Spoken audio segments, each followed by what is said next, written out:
सुन लो UPSC में आपका स्वागत है।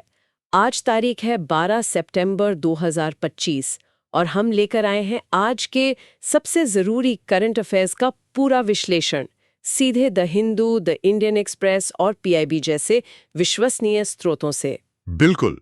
ये जानकारी प्रीलिम्स, मीन्स और इंटरव्यू मतलब तीनों स्टेजेस के लिए बेहद महत्वपूर्ण है। आज हमारी खबर की गहराई में जाएंगे, उसके हर पहलू को समझने की कोशिश करेंगे। हाँ, हमारा मकसद सिर्फ खबर बताना नहीं है, बल्कि आपको वो इंसाइट, वो समझ देना है जिससे आप यूपीएससी परीक्षा में दूसरों से थोड़ा आगे रह सकें। सही कहा।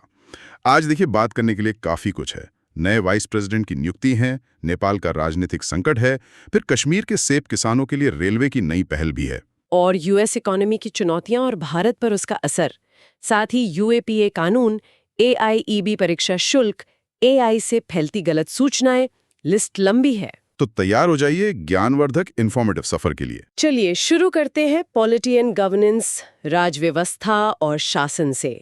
आज की सबसे बड़ी खबर, श्री सीपी राधाकृष्णन ने भारत के 17वें वाइस प्रेसिडेंट, उपराष्ट्रपति के रूप में शपथ ली है। जी हाँ, सुबह 10:30 बजे राष्ट्रपति भवन में प्रेसिडेंट द्रौपदी मुर्मू जी ने उन्हें शपथ दिलाई और इसके तुरंत बाद उनका राज्यसभा के फ्लोर लीडर्स के साथ बैठक का भी कार्यक्रम था। अच्छा, और चुनाव के बारे में कुछ बताइए, कौन थे इनके सामने? ये एनडीए के उम्मीदवार थे और इन्होंने संयुक्त विपक्ष के उम्मीदवार जस्टिस बी सुदर्शन रेड्डी को हराया। नंबर्स की बात करें तो इन्हें 452 वोट मिले, जबकि जस्टिस रेड्डी जी को 300, तो एक कंफर्टेबल मार्जिन था। ठीक है, अब संविधान की बात करते हैं। कॉन्स्टिट्यूशन, संविधान में वाइस प्रेसिडेंट, उपराष्ट्रपति के बारे में क्या प्रोविजंस, प्रावधान है, ये जानना बहुत जरूरी है। हाँ बिल्कुल। भारतीय संविधान के आर्टिकल्स 63 से 71 ये वाइस प्रेसिडेंट, उपराष्ट्रपति के पद से संबंधित हैं। इसमें खास तौर पर आर्टिकल 63 कहता है कि there shall be a vice president of India, Bharat का एक उपराष्ट्रपति होगा। और आर्टिकल 64? आर्टिकल 64 बहुत महत्वपूर्ण है। ये कहता है कि वाइस प्रेसिडेंट राज्यों की परिषद यानी राज्यसभा के पदेन सभापति होंगे, एक्स ऑफिशियो चेयरमैन। फिर आर्टिकल 66 उनके चुनाव की प्रक्रिया बताता है और आर्टिकल 69 में उनकी शपथ का जिक्र है। ये सब जीएस पेपर 2 के लिए कोर कॉन्सेप्ट्स हैं। आपने कहा एक्स ऑफिशियो चेयरमैन, पदेन सभापति, ये टर्म जरा समझाएंगे? जरूर। एक्स ऑफिशियो चेयरमैन का मतलब है कि कोई व्यक्ति किसी एक पद पर होने की वजह से ऑटोमेटिकली, स्वतः ही किसी दूसरे पद का अध्यक्ष बन जाता है। जैसे भारत के वाइस प्रेसिडेंट, उपराष्ट्रपति सिर्फ इसलिए कि वो वीपी हैं, वो राज्यसभा के चेयरमैन भी होते हैं। अलग से कोई चुनाव या नियुक्ति नहीं होती चेयरमैन के लिए। अंडरस्टूड। और वीपी का इलेक्टोरल कॉलेज यानी निर्वाचक मंडल, ये प्रेसिडेंट यानी राष्ट्रपति के चुनाव से अलग कैसे है, ये भी एक कॉमन कंफ्यूजन पॉइंट है। बिल्कुल। वीपी के इलेक्टोरल कॉलेज में लोकसभा और राज्यसभा दोनों सदनों के सभी सदस्य शामिल होते हैं, इलेक्टेड यानी निर्वाचित भी और नॉमिनेटेड यानी मनोनीत भी। अच्छा, नॉमिनेटेड मेंबर्स भी? हाँ, नॉमिनेटेड मेंबर्स भी। जबकि प्रेसिडेंट के चुनाव में सिर्फ इलेक्टेड एमपीज होते हैं और साथ में राज्यों के इलेक्टेड एमएलएज यानी विधानसभा के निर्वाचित सदस्य होते हैं। नॉमिनेटेड मेंबर्स और विधान परिषदों के सदस्य राष्ट्रपति चुनाव में वोट नहीं डालते। ये एक की डिफरेंस है। और चुनाव का तरीका? चुनाव का तरीका दोनों में सेम है, proportional representation by means of the single transferable vote, यानी आनुपातिक प्रतिनिधित्व प्रणाली द्वारा एकल संक्रमणीय मत। और वोटिंग होती है सीक्रेट बैलेट यानी गुप्त मतदान से। ठीक है, अब प्रीलिम्स के पर्सपेक्टिव से श्री राधाकृष्णन जी के बारे में कुछ और खास बातें जाननी चाहिए, उनका बैकग्राउंड। जरूर। देखिए, वो राजनीति और प्रशासन में काफी अनुभवी हैं। वो झारखंड के गवर्नर रहे हैं 2023-24 और फिर महाराष्ट्र के भी 2024-25। इससे पहले वो कोयम्बटूर से 2 बार लोकसभा एमपी चुने गए थे, 1998, 99, और तमिलनाडु बीजेपी के अध्यक्ष भी रहे हैं। तो काफी लंबा राजनीतिक सफर रहा है। और संवैधानिक भूमिका क्या होती है उपराष्ट्रपति की एक्स ऑफिशियो चेयरमैन के अलावा? उनकी 2 मुख्य भूमिकाएं हैं। पहली, जैसा हमने कहा, राज्यसभा की अध्यक्षता करना। दूसरी, अगर प्रेसिडेंट का पद किसी वजह से खाली होता है, जैसे मृत्यु, इस्तीफा या निष्कासन, तो वो कार्यवाहक राष्ट्रपति यानी एक्टिंग प्रेसिडेंट के तौर पर काम करते हैं जब तक नए राष्ट्रपति चुनकर नहीं आ जाते। और order of precedence? Order of precedence वरीयता क्रम में वो राष्ट्रपति के ठीक बाद दूसरे स्थान पर आते हैं। और हाँ, उपराष्ट्रपति का चुनाव election commission of India ECI कराता है। राइट। अब मेंस के नजरिए से बात करते हैं। राज्यसभा चेयरमैन, राज्यसभा के सभापति की भूमिका कितनी महत्वपूर्ण है, खासकर आज के पॉलिटिकल क्लाइमेट में? बेहद महत्वपूर्ण। देखिए, चेयरमैन सदन में व्यवस्था बनाए रखने, रूल्स ऑफ प्रोसीजर प्रक्रिया के नियमों की व्याख्या करने और सबसे जरूरी निष्पक्ष बहस यानी इम्पार्शियल डिबेट सुनिश्चित करने के लिए जिम्मेदार हैं। और आजकल जिस तरह का पॉलिटिकल पोलराइजेशन, राजनीतिक ध्रुवीकरण हम देख रहे हैं। एग्जैक्टली। ऐसे माहौल में चेयरमैन की इम्पार्शियलिटी, निष्पक्षता अपर हाउस उच्च सदन के प्रभावी कामकाज के लिए और भी ज्यादा क्रूशल हो जाती है। राज्यसभा को राज्यों के हितों का संरक्षक माना जाता है और एक ऐसा मंच जहां कानूनों पर सोबर सेकंड थॉट हो सके, गंभीर पुनर्विचार। चेयरमैन की भूमिका इस गरिमा को बनाए रखने में सेंट्रल है। इम्पार्शियलिटी की बात आई है तो विपक्ष ने कुछ कहा इस पर? हाँ, कांग्रेस पार्टी ने चुनाव के बाद भारत के पहले VP डॉक्टर सर्वपल्ली राधाकृष्णन के 1952 के एक बयान को याद दिलाया। उसमें उन्होंने कहा था कि वो fairness and impartiality with ill will to none and good will to all, निष्पक्षता और बिना किसी दुर्भावना के सबके प्रति सद्भावना के साथ काम करेंगे। यह दिखाता है कि इस पद से न्यूट्रलिटी की कितनी उच्च अपेक्षाएं जुड़ी हैं। क्या इस नियुक्ति का कोई पॉलिटिकल सिग्नलिंग भी है, फेडरलिज्म के लिहाज से देखें तो? बिल्कुल देखा जा सकता है। तमिलनाडु जैसे दक्षिणी राज्य के एक वरिष्ठ नेता का देश के दूसरे सबसे बड़े संवैधानिक पद पर पहुंचना अपने आप में महत्वपूर्ण है। इसे सत्ताधारी दल द्वारा साउथ इंडिया में अपनी राजनीतिक पहुंच बढ़ाने के एक स्ट्रेटेजिक मूव के तौर पर भी इंटरप्रेट किया जा सकता है। हालांकि पद तो संवैधानिक और गैर पक्षपाती है। हाँ, पद बिल्कुल गैर पक्षपाती है, नॉन पार्टिजन है, लेकिन उम्मीदवार का चयन, उसकी पृष्ठभूमि, ये अक्सर कुछ राजनीतिक संदेश जरूर देते हैं। श्री राधाकृष्णन जी की शुरुआती प्राथमिकताएं क्या रहीं? शपथ के बाद उन्होंने क्या कहा? उन्होंने अपने चुनाव को नेशनलिस्टिक आइडियोलॉजी की जीत बताया और साथ ही 2047 तक भारत को डेवलप्ड नेशन बनाने के लक्ष्य की दिशा में काम करने का संकल्प लिया।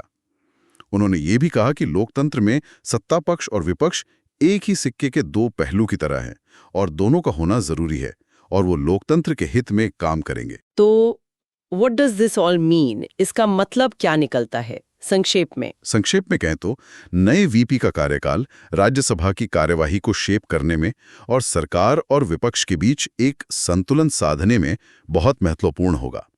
उनका लंबा संसदीय और प्रशासनिक अनुभव इसमें उनकी मदद कर सकता है। अल्टीमेटली उनकी सफलता इस बात पर निर्भर करेगी कि वो सदन की गरिमा कितनी बनाए रख पाते हैं और संसदीय परंपराओं को कितना मजबूत करते हैं। बिल्कुल। चलिए अब अगली खबर पर आते हैं। ये न्यायपालिका से है। सुप्रीम कोर्ट आज 2020 के Delhi riots UAPA case, Delhi दंगों के UAPA मामले में छात्र कार्यकर्ताओं उमर खालिद, शर्जील इमाम और कुछ और लोगों की बेल पिटिशंस, जमानत याचिकाओं पर सुनवाई कर रहा है। जी हाँ, ये मामला भी काफी समय से चर्चा में है। ये सभी दिल्ली हाई कोर्ट के उस आदेश को चुनौती दे रहे हैं जिसने उन्हें UAPA के तहत जमानत देने से इनकार कर दिया था। ये लोग 2020 से अंडर ट्रायल्स के रूप में हिरासत में हैं। और उनकी मुख्य दलीलें क्या हैं? उनकी मुख्य दलीलें हैं ट्रायल डिले, मुकदमे में देरी, कि इतने सालों से ट्रायल पूरा नहीं हुआ है, और पैरिटी, कि इसी केस में कुछ और सह आरोपियों को जमानत मिल चुकी है तो उन्हें भी मिलनी चाहिए। ये UAPA कानून यानी अनलॉफुल एक्टिविटीज प्रिवेंशन एक्ट, गैर कानूनी गतिविधियां रोकथाम अधिनियम, और इसकी बेल प्रोविजंस यानी जमानत प्रावधान इतने सख्त क्यों माने जाते हैं? UAPA जो 1967 का एक्ट है, भारत का मुख्य एंटी टेरर लॉ है, आतंकवाद विरोधी कानून है। इसका सेक्शन 43D5 ये जमानत पर बहुत कठोर शर्तें लगाता है। ये सेक्शन कहता है कि अगर कोर्ट को केस डायरी या पुलिस रिपोर्ट देखने पर लगता है कि आरोपी के खिलाफ जो आरोप हैं वो प्राइमा फेसी सच हैं, तो उसे जमानत नहीं दी जाएगी। प्राइमा फेसी प्रथम दृष्टया? हाँ बिल्कुल। प्राइमा फेसी का मतलब है on the face of it, या पहली नजर में।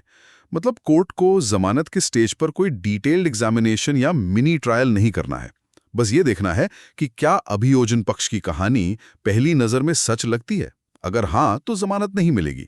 ये स्टैंडर्ड जमानत मिलना बहुत मुश्किल बना देता है। ये मामला किन सिलेबस टैग्स से जुड़ता है? ये जीएस पेपर 2 में जुडिशरी, न्यायपालिका और फंडामेंटल राइट्स मौलिक अधिकार से जुड़ता है, और जीएस पेपर 3 में इंटरनल सिक्योरिटी आंतरिक सुरक्षा। प्रीलिम्स के लिए यूएपीए की और क्या बातें जानना जरूरी हैं? एक तो 2019 का अमेंडमेंट याद रखना चाहिए, जिससे केंद्र सरकार अब व्यक्तियों को भी टेररिस्ट घोषित कर सकती है, पहले सिर्फ संगठनों को कर सकती थी। दूसरा, इसमें बिना चार्जशीट दायर किए 180 दिन तक हिरासत में रखा जा सकता है, जिसे कोर्ट और बढ़ा सकता है। 180 दिन? ये तो काफी लंबा समय है। जी हाँ, ये मामला असल में फंडामेंटल राइट्स मौलिक अधिकारों, खासकर आर्टिकल 21, जिसमें right to life and personal liberty, और उसी के तहत राइट टू स्पीडी ट्रायल त्वरित सुनवाई का अधिकार आता है, और आर्टिकल 19 यानी freedom of speech and expression, भाषण और अभिव्यक्ति की स्वतंत्रता और नेशनल सिक्योरिटी राष्ट्रीय सुरक्षा के बीच के तनाव को दिखाता है। इस पर सुप्रीम कोर्ट के पिछले फैसले क्या कहते हैं? आपने जिक्र किया था। हाँ, 2 लैंडमार्क जजमेंट्स हैं। पहला, एनआईए वर्सेस जहूर अहमद शाह बटाली 2019। इस केस ने सेक्शन 43D5 की बहुत सख्त व्याख्या की।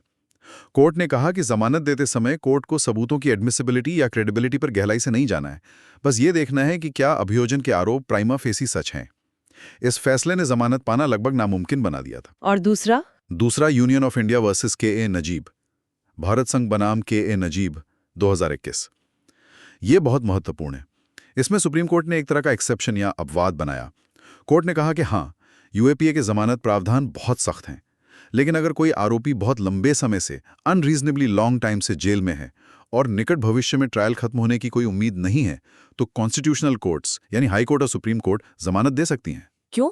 क्योंकि अनिश्चित काल तक जेल में रखना article 21 right to life and liberty including speedy trial का उल्लंघन होगा। तो वताली और नजीब ये दो विपरीत दिशाओं में जाते लगते हैं। एक तरह से हाँ, वताली अभियोजन के पक्ष को मजबूत करता है, जबकि नजीब आरोपी के मौलिक अधिकारों खासकर आर्टिकल 21 पर जोर देता है।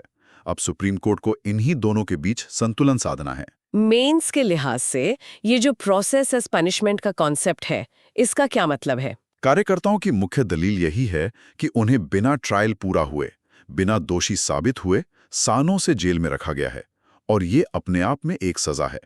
प्रोसेस एज पनिशमेंट का मतलब है कि कानूनी प्रक्रिया इतनी लंबी, जटिल और कष्टदायक हो जाए, खासकर जब जमानत मिलना मुश्किल हो, कि वो खुद ही एक सजा का रूप ले लेती है, भले ही अंत में व्यक्ति बरी क्यों ना हो जाए।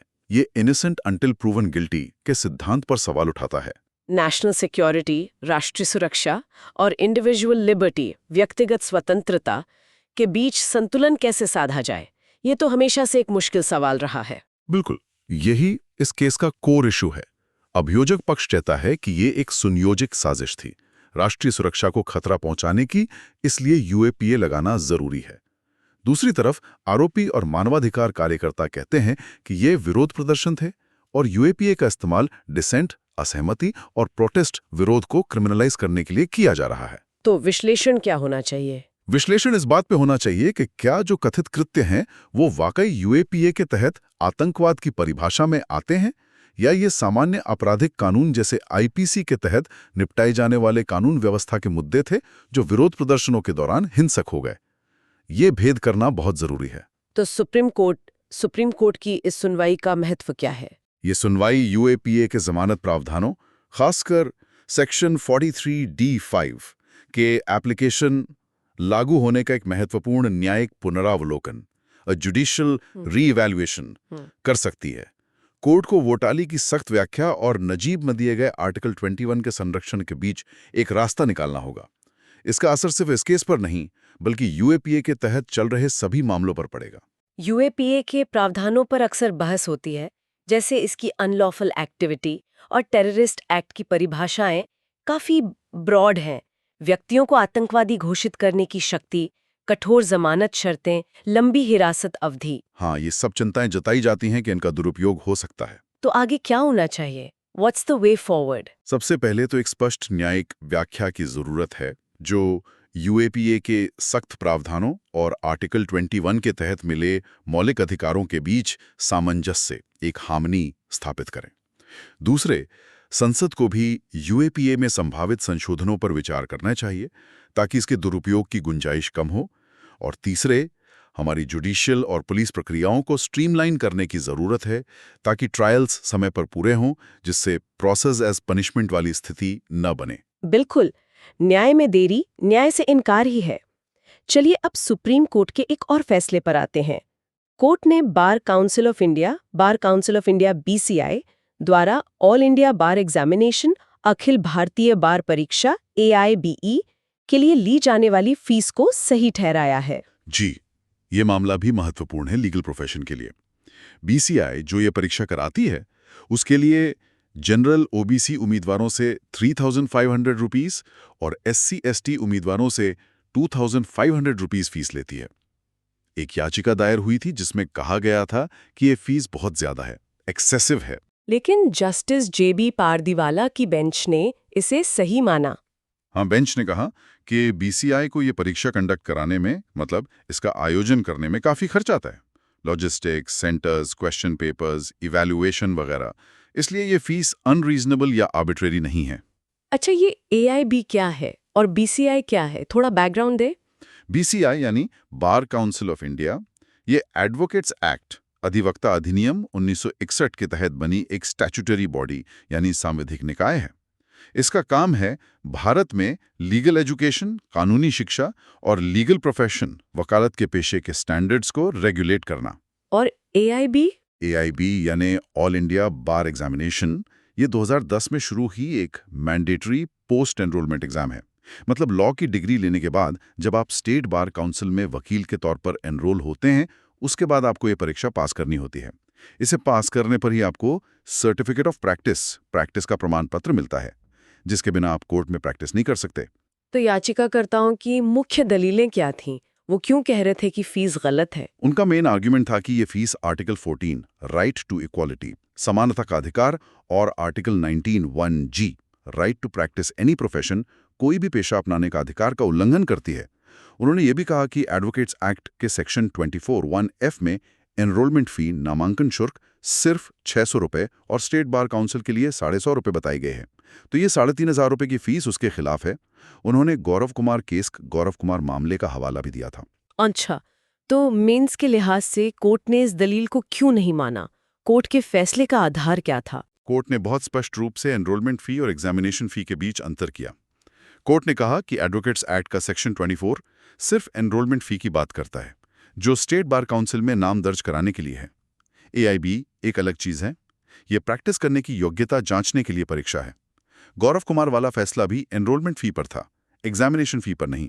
तो कोर्ट ने माना कि परीक्षण कराने का खर्चा अलग है? हाँ, कोर्ट ने BCI की लॉजिस्टिकल और फाइनेंशियल जरूरतों को समझा। उन्होंने माना कि इतने बड़े पैमाने पर राष्ट्रीय स्तर की परीक्षा कराने में वाजिब खर्च आता है।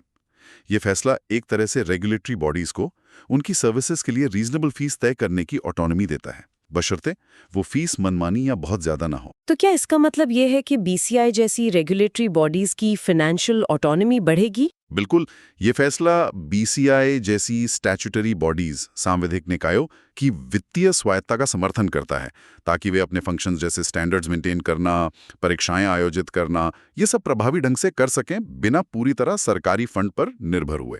लेकिन वो सवाल फिर भी उठता है, क्या इससे आर्थिक रूप से कमजोर छात्रों के लिए वकालत का पेशा अपनाना मुश्किल नहीं होगा?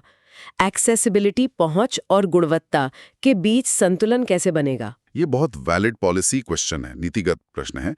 कोर्ट का फैसला क्वालिटी मेंटेन करने के लिए नियामक के पास पर्याप्त साधन होने पर जोर देता है। लेकिन हाँ, फीस अगर बहुत ज्यादा हो तो वो एंट्री बैरियर बन सकती है।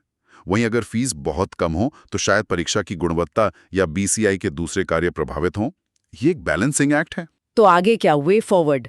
क्या BCI कुछ कर सकती है? देखिए, कोर्ट ने BCI को संचालन की स्वायत्तता तो दे दी है, लेकिन BCI चाहे तो, जैसा आपने कहा, आर्थिक रूप से कमजोर वर्गों के लिए एक टियर्ड फी स्ट्रक्चर, स्तरीकृत शुल्क संरचना बना सकती है, या कुछ स्कॉलरशिप्स, छात्रवृत्ति या फी वेवर्स का प्रावधान कर सकती है। और फीस का इस्तेमाल कैसे हो रहा है, इसमें ट्रांसपेरेंसी, पारदर्शिता लाने से भी लोगों का विश्वास बढ़ेगा। ये अच्छा सुझाव है। चलिए अब election commission of India, Bharat निर्वाचन आयोग ECI की बात करते हैं। ECI भी आज एक्शन में था। वो मीडिया और सोशल मीडिया नोडल अधिकारियों के लिए एक वर्कशॉप कर रहा था। किस बारे में? हाँ, ये वर्कशॉप दिल्ली में हुई। इसमें सभी 36 राज्यों और केंद्र शासित प्रदेशों के चीफ इलेक्टोरल ऑफिसर्स, मुख्य निर्वाचन अधिकारी सीईओज के दफ्तरों से, media nodal officers, media nodal अधिकारी एमएनओज और social media nodal officers, social media nodal अधिकारी एसएमएनओज शामिल हुए। और मकसद क्या था इस वर्कशॉप का? मकसद था चुनावों के दौरान मिसइन्फॉर्मेशन, गलत सूचना, डिसइन्फॉर्मेशन, जानबूझकर फैलाई गलत सूचना और फेक न्यूज़, फर्जी खबरों के बढ़ते खतरे से निपटने के लिए कम्युनिकेशन स्ट्रैटेजीज, संचार रणनीतियों को मजबूत करना। ईसीआई के पास ऐसा करने की शक्ति कहाँ से आती है? कॉन्स्टिट्यूशनल बेसिस क्या है? कॉन्स्टिट्यूशन का आर्टिकल 324 ईसीआई को चुनावों के सुपरिंटेंडेंस, डायरेक्शन एंड कंट्रोल की पूरी शक्ति देता है। इसका मतलब है कि स्वतंत्र और निष्पक्ष चुनाव सुनिश्चित करने के लिए ईसीआई जरूरी कदम उठा सकता है। इसके अलावा मॉडल कोड ऑफ कंडक्ट, आदर्श आचार संहिता एमसीसी और representation of the people act, जन प्रतिनिधित्व अधिनियम 1951 भी रेलेवेंट है। आज के डिजिटल युग में मिस इन्फॉर्मेशन, गलत सूचना कितना बड़ा चैलेंज है, खासकर डीप फेक्स जैसी चीजों के साथ? बहुत बड़ा चैलेंज है। फेक न्यूज, फर्जी खबरें, मैनिपुलेटेड मीडिया, डीप फेक्स और ऑर्गेनाइज मिस इन्फॉर्मेशन कैंपेन्स, खासकर सोशल मीडिया के जरिए, ये चुनावी प्रक्रिया की इंटेग्रिटी, अखंडता के लिए सीधा खतरा है। ये मतदाताओं को गुमराह कर सकते हैं, पोलराइजेशन बढ़ा सकते हैं और लेवल प्लेइंग फील्ड को बिगाड़ सकते हैं। ईसीआई ने इस चुनौती से निपटने के लिए पहले क्या कदम उठाए हैं? ईसीआई काफी समय से इस पर काम कर रहा है। उन्होंने एमएमसी यानी media certification and monitoring committees बनाई हैं, जो राजनीतिक विज्ञापनों को प्री सर्टिफाई करती हैं और पेड न्यूज जैसी चीजों पर नजर रखती हैं। और सोशल मीडिया के लिए? सोशल मीडिया के लिए उन्होंने मिथ वीएस रियलिटी रजिस्टर, मिथक बनाम वास्तविकता रजिस्टर जैसी पहल की है, जहां वो वायरल हो रहे झूठ का खंडन करते हैं। उन्होंने सोशल मीडिया प्लेटफॉर्म्स के साथ मिलकर एक वॉलंटरी कोड ऑफ एथिक्स, स्वैच्छिक आचार संहिता भी विकसित की है। हालांकि इसकी इफेक्टिवनेस पर सवाल उठते रहे हैं। तो मेंस के नजरिए से इस वर्कशॉप के मुख्य उद्देश्य क्या थे? इस वर्कशॉप के 3 मेन ऑब्जेक्टिव्स बताए गए। पहला, ये रीइंफोर्स करना कि चुनाव संविधान और नियमों के अनुसार ही होते हैं। दूसरा, अधिकारियों को यह समझाना कि लीगल और फैक्चुअल जानकारी समय पर और कोऑर्डिनेटेड तरीके से देना कितना जरूरी है। और तीसरा, सीईओ कार्यालयों की कैपेसिटी बिल्डिंग करना, ताकि वो भ्रामक सूचनाओं का तथ्यों के साथ प्रभावी ढंग से खंडन कर सकें। ये एक प्रोएक्टिव अप्रोच है मिस इन्फॉर्मेशन से लड़ने का। सोशल मीडिया को अक्सर डबल एज स्वॉर्ड कहा जाता है, क्यों? सही कहा। एक तरफ इसने इन्फॉर्मेशन को डेमोक्रेटाइज किया है, लोगों को आवाज दी है, जागरूकता बढ़ाई है, वोटर्स तक पहुंचना आसान हुआ है। लेकिन दूसरी तरफ इसके एल्गोरिथम्स अक्सर सेंसेशनलिज्म और एंगेजमेंट को प्राथमिकता देते हैं, जिससे अनवेरिफाइड और मैलिशियस कंटेंट, असत्यापित और दुर्भावनापूर्ण सामग्री तेजी से फैल सकती है। और एको चेम्बर्स भी बनते हैं। हाँ, लोग सिर्फ वही जानकारी देखते हैं जो उनके मौजूदा विचारों से मिलती है, जिससे पोलराइजेशन और बढ़ता है। और अब एआई जनरेटेड डीप फेक्स एक बिल्कुल नई और खतरनाक चुनौती पेश कर रहे हैं। पता लगाना मुश्किल है कि क्या असली है और क्या नकली। इसे रेगुलेट करना इतना मुश्किल क्यों है? कई कारण हैं। पहला, कंटेंट की शेयर वॉल्यूम मतलब मात्रा बहुत ज्यादा है। दूसरा, सोर्स का पता लगाना अक्सर मुश्किल होता है, खासकर एन्क्रिप्टेड प्लेटफॉर्म्स पर। तीसरा, फ्री स्पीच यानी अभिव्यक्ति की स्वतंत्रता और हेट स्पीच यानी घृणास्पद भाषण या मिस इन्फॉर्मेशन के बीच एक महीन रेखा है। कहाँ रेगुलेशन शुरू हो और सेंसरशिप न बन जाए। चौथा, ये ग्लोबल प्लेटफॉर्म्स हैं तो जुरिस्डिक्शनल इश्यूज भी आते हैं। और चुनाव के ठीक पहले का समय तो और संवेदनशील होता है। बिल्कुल, मतदान से 48 घंटे पहले का जो साइलेंस पीरियड होता है, मौन अवधि, वो मिस इन्फॉर्मेशन फैलाने के लिए बहुत वल्नरेबल होता है। तो समाधान क्या है? Way forward? सिर्फ ईसीआई तो सब कुछ नहीं कर सकता। बिल्कुल नहीं। इसके लिए एक मल्टी स्टेक होल्डर अप्रोच चाहिए। ईसीआई को अपनी निगरानी और कम्युनिकेशन मैकेनिज्म्स को और मजबूत करना होगा, टेक्नोलॉजी का बेहतर इस्तेमाल करना होगा, सोशल मीडिया प्लेटफॉर्म्स को ज्यादा प्रोएक्टिव और रिस्पॉन्सिबल बनना होगा, मिस इन्फॉर्मेशन को तेजी से आइडेंटिफाई और फ्लैग करना, पॉलिटिकल एड्स में ट्रांसपेरेंसी लाना, ईसीआई के साथ रियल टाइम में सहयोग करना। और मीडिया और नागरिकों की भूमिका? मेनस्ट्रीम मीडिया को जर्नलिस्टिक एथिक्स बनाए रखनी होंगी और फैक्ट चेकिंग को गंभीरता से लेना होगा। और सबसे महत्वपूर्ण है सिविल सोसाइटी और वोटर्स। हमें मीडिया लिटरेसी और क्रिटिकल थिंकिंग को बढ़ावा देना होगा। लोगों को सिखाना होगा कि ऑनलाइन मिली हर जानकारी पर आंख बंद करके भरोसा न करें, उसे वेरीफाई करें। बिल्कुल सही। मीडिया लिटरेसी आज के समय की एक बुनियादी ज़रूरत बन गई है। चलिए अब रुख करते हैं इकोनॉमी यानी अर्थव्यवस्था की ओर। एक अच्छी खबर है यहाँ, इंडियन रेलवेज ने कश्मीर एप्पल ग्रोवर्स कश्मीर के सेब उत्पादकों को राहत देने के लिए एक स्पेशल पार्सल ट्रेन शुरू की है। हाँ, ये एक बहुत ही टाइमली और ज़रूरी कदम है। ये एक डेली टाइम टेबल्ड सर्विस है जो बुडगाम, जो कश्मीर घाटी में है, और आदर्श नगर, दिल्ली के बीच चलेगी। और इसकी ज़रूरत क्यों पड़ी? इसकी ज़रूरत इसलिए पड़ी क्योंकि श्रीनगर जम्मू नेशनल हाईवे यानी NH-44, जो कश्मीर को बाकी देश से जोड़ने वाली मेन आर्टरी है, वो पिछले 13 दिनों से लैंडस्लाइड्स के कारण बंद था। इसकी वजह से करीब 200 करोड़ रुपए कीमत के सेब से लदे हजारों ट्रक रास्ते में फंसे हुए थे। ओहो, 200 करोड़ रुपए, ये तो बहुत बड़ा नुकसान है। कश्मीर के लिए सेब की खेती कितनी महत्वपूर्ण है? सेब की खेती जम्मू कश्मीर की इकोनॉमी की बैकबोन है। समझिए, भारत के कुल सेब उत्पादन का 70% से ज्यादा हिस्सा JNK से आता है। 2023-24 के आंकड़ों के अनुसार लगभग 20.40 लाख मीट्रिक टन। लाखों लोगों की आजीविका सीधे तौर पर इससे जुड़ी है। किसान, व्यापारी, ट्रांसपोर्टर, मजदूर। तो NH-44 का बार बार बंद होना एक बहुत बड़ी समस्या है। हाँ, ये एक क्रॉनिक इंफ्रास्ट्रक्चरल चैलेंज है, खासकर पेरिशेबल गुड्स, नाशवान वस्तुओं जैसे फलों के लिए ये ट्रांसपोर्टेशन का रुक जाना विनाशकारी हो सकता है। ये पहल GS पेपर 3 के किन टॉपिक्स से संबंधित है? ये GS पेपर 3 में इंफ्रास्ट्रक्चर, खासकर रेलवे, एग्रीकल्चर, फूड प्रोसेसिंग और सप्लाई चेन मैनेजमेंट से जुड़ता है। अच्छा, इस ट्रेन सेवा की डिटेल्स क्या हैं प्रीलिम्स के लिए? रूट है बडगाम से आदर्श नगर, दिल्ली। फ्रीक्वेंसी डेली है, मतलब रोज चलेगी। कैपेसिटी की बात करें तो शुरुआत में 2 पार्सल वैन लगाई गई हैं। हर वैन की क्षमता 30 मीट्रिक टन है, तो कुल मिलाकर 46 मीट्रिक टन रोज। बडगाम और आदर्श नगर ही क्यों चुने गए? बडगाम कश्मीर घाटी के लगभग केंद्र में पड़ता है, जहां सेब का उत्पादन ज्यादा होता है, और आदर्श नगर दिल्ली में फलों का एक बड़ा डिस्ट्रीब्यूशन हब है, जहां से सेब देश के बाकी हिस्सों में भेजे जा सकते हैं। तो ये स्ट्रेटेजिक लोकेशंस हैं। अब मेंस के नजरिए से देखें तो ये कदम एग्रीकल्चरल सप्लाई चेन्स को कैसे मजबूत करता है? ये रेलवे के इंफ्रास्ट्रक्चर का इस्तेमाल करके कृषि उपज के लिए एक रोबस्ट और रेजिलिएंट आपूर्ति श्रृंखला बनाने का बेहतरीन उदाहरण है। ये NH-44 पर जो ओवर डिपेंडेंस है उसे कम करता है। ये एक रिलायबल ऑल वेदर ऑल्टरनेटिव देता है। इसके फायदे क्या होंगे? फायदे कई हैं। पहला, पोस्ट हार्वेस्ट लॉसेस, फसल कटाई के बाद का नुकसान कम होगा क्योंकि माल जल्दी और सुरक्षित पहुंचेगा। दूसरा, किसानों को समय पर बाजार मिलेगा जिससे उन्हें बेहतर दाम मिल सकते हैं। तीसरा, उपभोक्ताओं के लिए भी कीमतें स्थिर रखने में मदद मिल सकती है। चौथा, ये पूरी सप्लाई चेन को ज्यादा प्रेडिक्टेबल बनाता है। इकोनॉमिक रेजिलियंस और डिजास्टर मिटिगेशन के लिहाज से भी ये महत्वपूर्ण है। बिल्कुल, NH-44 का बंद होना एक तरह से रिकरिंग डिजास्टर है स्थानीय अर्थव्यवस्था के लिए। ये ट्रेन सेवा एक महत्वपूर्ण डिजास्टर मिटिगेशन मेजर है क्योंकि ये उस वल्नरेबिलिटी को कम करती है। ये रीजन की सिंगल ट्रांसपोर्ट कॉरिडोर पर अत्यधिक निर्भरता को कम करके इकोनॉमिक रेजिलियंस बढ़ाती है। ये किसानों की आय को मौसम और भूवैज्ञानिक अस्थिरता के झटकों से बचाने में मदद करती है। सरकार का लक्ष्य है किसानों की आय दोगुनी करने का। उसमें ये कैसे सहायक हो सकता है? देखिए, आय बढ़ाने के लिए सिर्फ उत्पादन बढ़ाना काफी नहीं है। उपज को एफिशिएंटली और अच्छी कंडीशन में बाजार तक पहुंचाना भी उतना ही जरूरी है। ये सेवा वेस्टेज कम करके और बेहतर दाम दिलाकर सीधे तौर पर सेब उत्पादकों की आय बढ़ाने में मदद कर सकती है। ये कश्मीर एप्पल ब्रांड की क्वालिटी और रेपुटेशन बनाए रखने में भी सहायक होगी। लेकिन क्या इसकी क्षमता पर्याप्त है? आपने बताया 46 मीट्रिक टन रोज। चुनौतियां क्या हैं? यही सबसे बड़ी चुनौती है। जैसा कि स्थानीय डीलरों और किसानों ने भी कहा है, 40-46 टन प्रतिदिन की शुरुआती क्षमता कुल उपज का एक बहुत छोटा सा फ्रैक्शन है।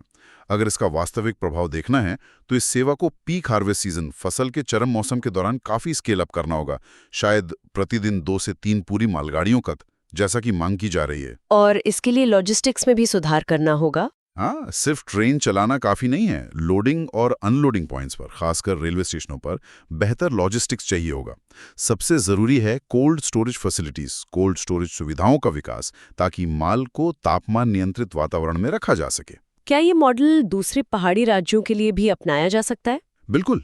अगर ये कश्मीर में सफल होता है तो ये हिमाचल प्रदेश और उत्तराखंड जैसे अन्य हिमालयी राज्यों के लिए भी एक मॉडल बन सकता है, जहां फलों और सब्जियों के ट्रांसपोर्टेशन में अक्सर दिक्कतें आती हैं। तो वे फॉरवर्ड क्या है? ये एक बहुत अच्छी स्ट्रैटेजिक पहल है। अब जरूरत है कि रेलवे, स्थानीय प्रशासन और किसान संगठनों के साथ मिलकर काम करे, डिमांड का सही असेसमेंट हो और उसके हिसाब से सर्विस की फ्रीक्वेंसी और कैपेसिटी बढ़ाई जाए। और जैसा मैंने कहा, लोडिंग अनलोडिंग पॉइंट्स पर इंटीग्रेटेड कोल्ड चेन इंफ्रास्ट्रक्चर विकसित करना अगला लॉजिकल स्टेप होना चाहिए। बिल्कुल। चलिए अब ग्लोबल इकोनॉमी यानी वैश्विक अर्थव्यवस्था पर नजर डालते हैं। US bureau of labour statistics यानी अमेरिकी श्रम सांख्यिकी ब्यूरो BLS की लेटेस्ट जॉब्स रिपोर्ट यानी नवीनतम रोजगार रिपोर्ट अमेरिकी अर्थव्यवस्था में कुछ दिक्कत का इशारा कर रही है। ऐसा क्यों कहा जा रहा है? हाँ, जो ताज़ा आंकड़े आए हैं वो थोड़े चिंताजनक हैं। जून में अमेरिका में 13,000 नौकरियों का नुकसान हुआ। ये दिसंबर 2020 के बाद पहली बार है जब नॉन फार्म पेरोल्स में नेगेटिव फिगर यानी नकारात्मक आंकड़ा देखा गया। अच्छा, और क्या ट्रेंड्स दिख रहे हैं? एक और चिंता की बात है कि बेरोजगारी में नस्लीय अंतर, रेशियल डिस्पैरिटी बढ़ रहा है। ब्लैक अनएम्प्लॉयमेंट रेट बढ़कर 7.5% हो गया है, जबकि व्हाइट अनएम्प्लॉयमेंट रेट 3.7% है। मैन्युफैक्चरिंग, विनिर्माण और गवर्नमेंट सेक्टर्स में नौकरियां घटी हैं। और ये ऐसे समय में हो रहा है जब अमेरिका में प्रोटेक्शनिज्म की बातें चल रही हैं। एग्जैक्टली, वहां हायर एक्ट जैसे प्रस्तावों पर चर्चा हो रही है और आउटसोर्सिंग पर टैरिफ लगाने की बात भी चल रही है। ये सब मिलकर भारत के एक्सपोर्ट ओरिएंटेड सर्विस और मैन्युफैक्चरिंग सेक्टर्स के लिए एक संभावित खतरा पैदा करते हैं। भारत पर इसका क्या असर पड़ सकता है? इंडिया यूएस ट्रेड कितना महत्वपूर्ण है हमारे लिए? अमेरिका दुनिया की सबसे बड़ी अर्थव्यवस्था है और भारत के सबसे बड़े ट्रेडिंग पार्टनर्स में से एक है। हमारे कई की सेक्टर्स जैसे ITS, टेक्सटाइल्स, कपड़ा और जेम्स एंड ज्वेलरी, रत्न और आभूषण अमेरिकी बाजार पर बहुत ज्यादा निर्भर हैं। IT सेक्टर का कितना डिपेंडेंसी है? IT सेक्टर का तो 60% से ज्यादा रेवेन्यू अकेले अमेरिका से आता है। तो अगर अमेरिकी अर्थव्यवस्था में मंदी आती है या वहां प्रोटेक्शनिस्ट पॉलिसीज लागू होती हैं, तो उसका सीधा और बड़ा असर हमारे इन सेक्टर्स पर पड़ेगा। हाल के वर्षों में हमने देखा भी है कि अमेरिका में प्रोटेक्शनिस्ट सेंटिमेंट बढ़ा है, जैसे H-1B वीजा नियमों को सख्त करना, कुछ सामानों पर टैरिफ लगाना। ये हायर एक्ट क्या है जिसके बारे में आपने बताया? हायर का मतलब है halting international relocation of employment act. ये एक प्रपोज्ड लेजिस्लेशन है। इसके तहत अमेरिकी उपभोक्ताओं को बेनिफिट करने वाली सर्विसेज के लिए विदेशी कंपनियों को जो पेमेंट्स की जाती हैं, उन पर 25% एक्साइज टैक्स लगाने का प्रस्ताव है। 25% एक्साइज टैक्स, ये तो बहुत ज्यादा है। हाँ, ये सीधे सीधे भारत के IT और BPO सेक्टर के बिजनेस मॉडल पर असर डालेगा। ये GS पेपर 3 के लिए कैसे रेलेवेंट है? ये GS पेपर 3 में इंडियन इकोनॉमी, भारतीय अर्थव्यवस्था, ग्रोथ, विकास, एम्प्लॉयमेंट, रोजगार, इफेक्ट्स ऑफ लिबरलाइजेशन, उदारीकरण के प्रभाव और ग्लोबलाइजेशन के एस्पेक्ट से जुड़ता है। मेंस के लिए भारत के IT सर्विसेज सेक्टर, IT सेवा क्षेत्र पर इसके क्या प्रभाव पड़ेंगे, इसे विस्तार से बताएं। देखिए, भारतीय IT सेक्टर पर दोहरा खतरा, डबल वैमी मंडरा रहा है।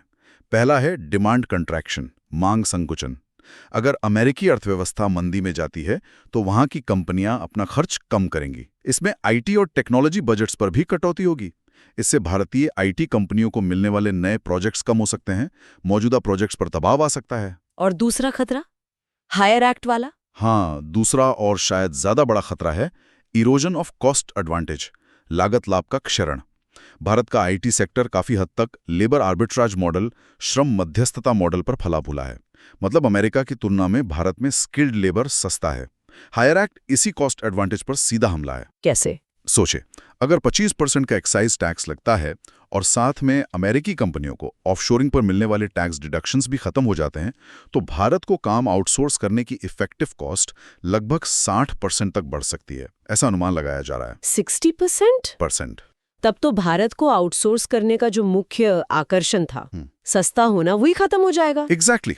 ये भारत के आउटसोर्सिंग मॉडल के लिए एक एग्जिस्टेंशियल थ्रेट हो सकता है। मैन्युफैक्चरिंग सेक्टर पर, विनिर्माण क्षेत्र पर क्या खतरा सिर्फ सेवाओं तक ही है? नहीं, खतरा सिर्फ सर्विसेज तक सीमित नहीं है। हमारा टेक्सटाइल एंड अपैरल इंडस्ट्री, जो एक बड़ा एम्प्लॉयर है और बड़ा एक्सपोर्टर भी है, उसे भी अमेरिका में ऊंचे टैरिफ्स का सामना करना पड़ रहा है।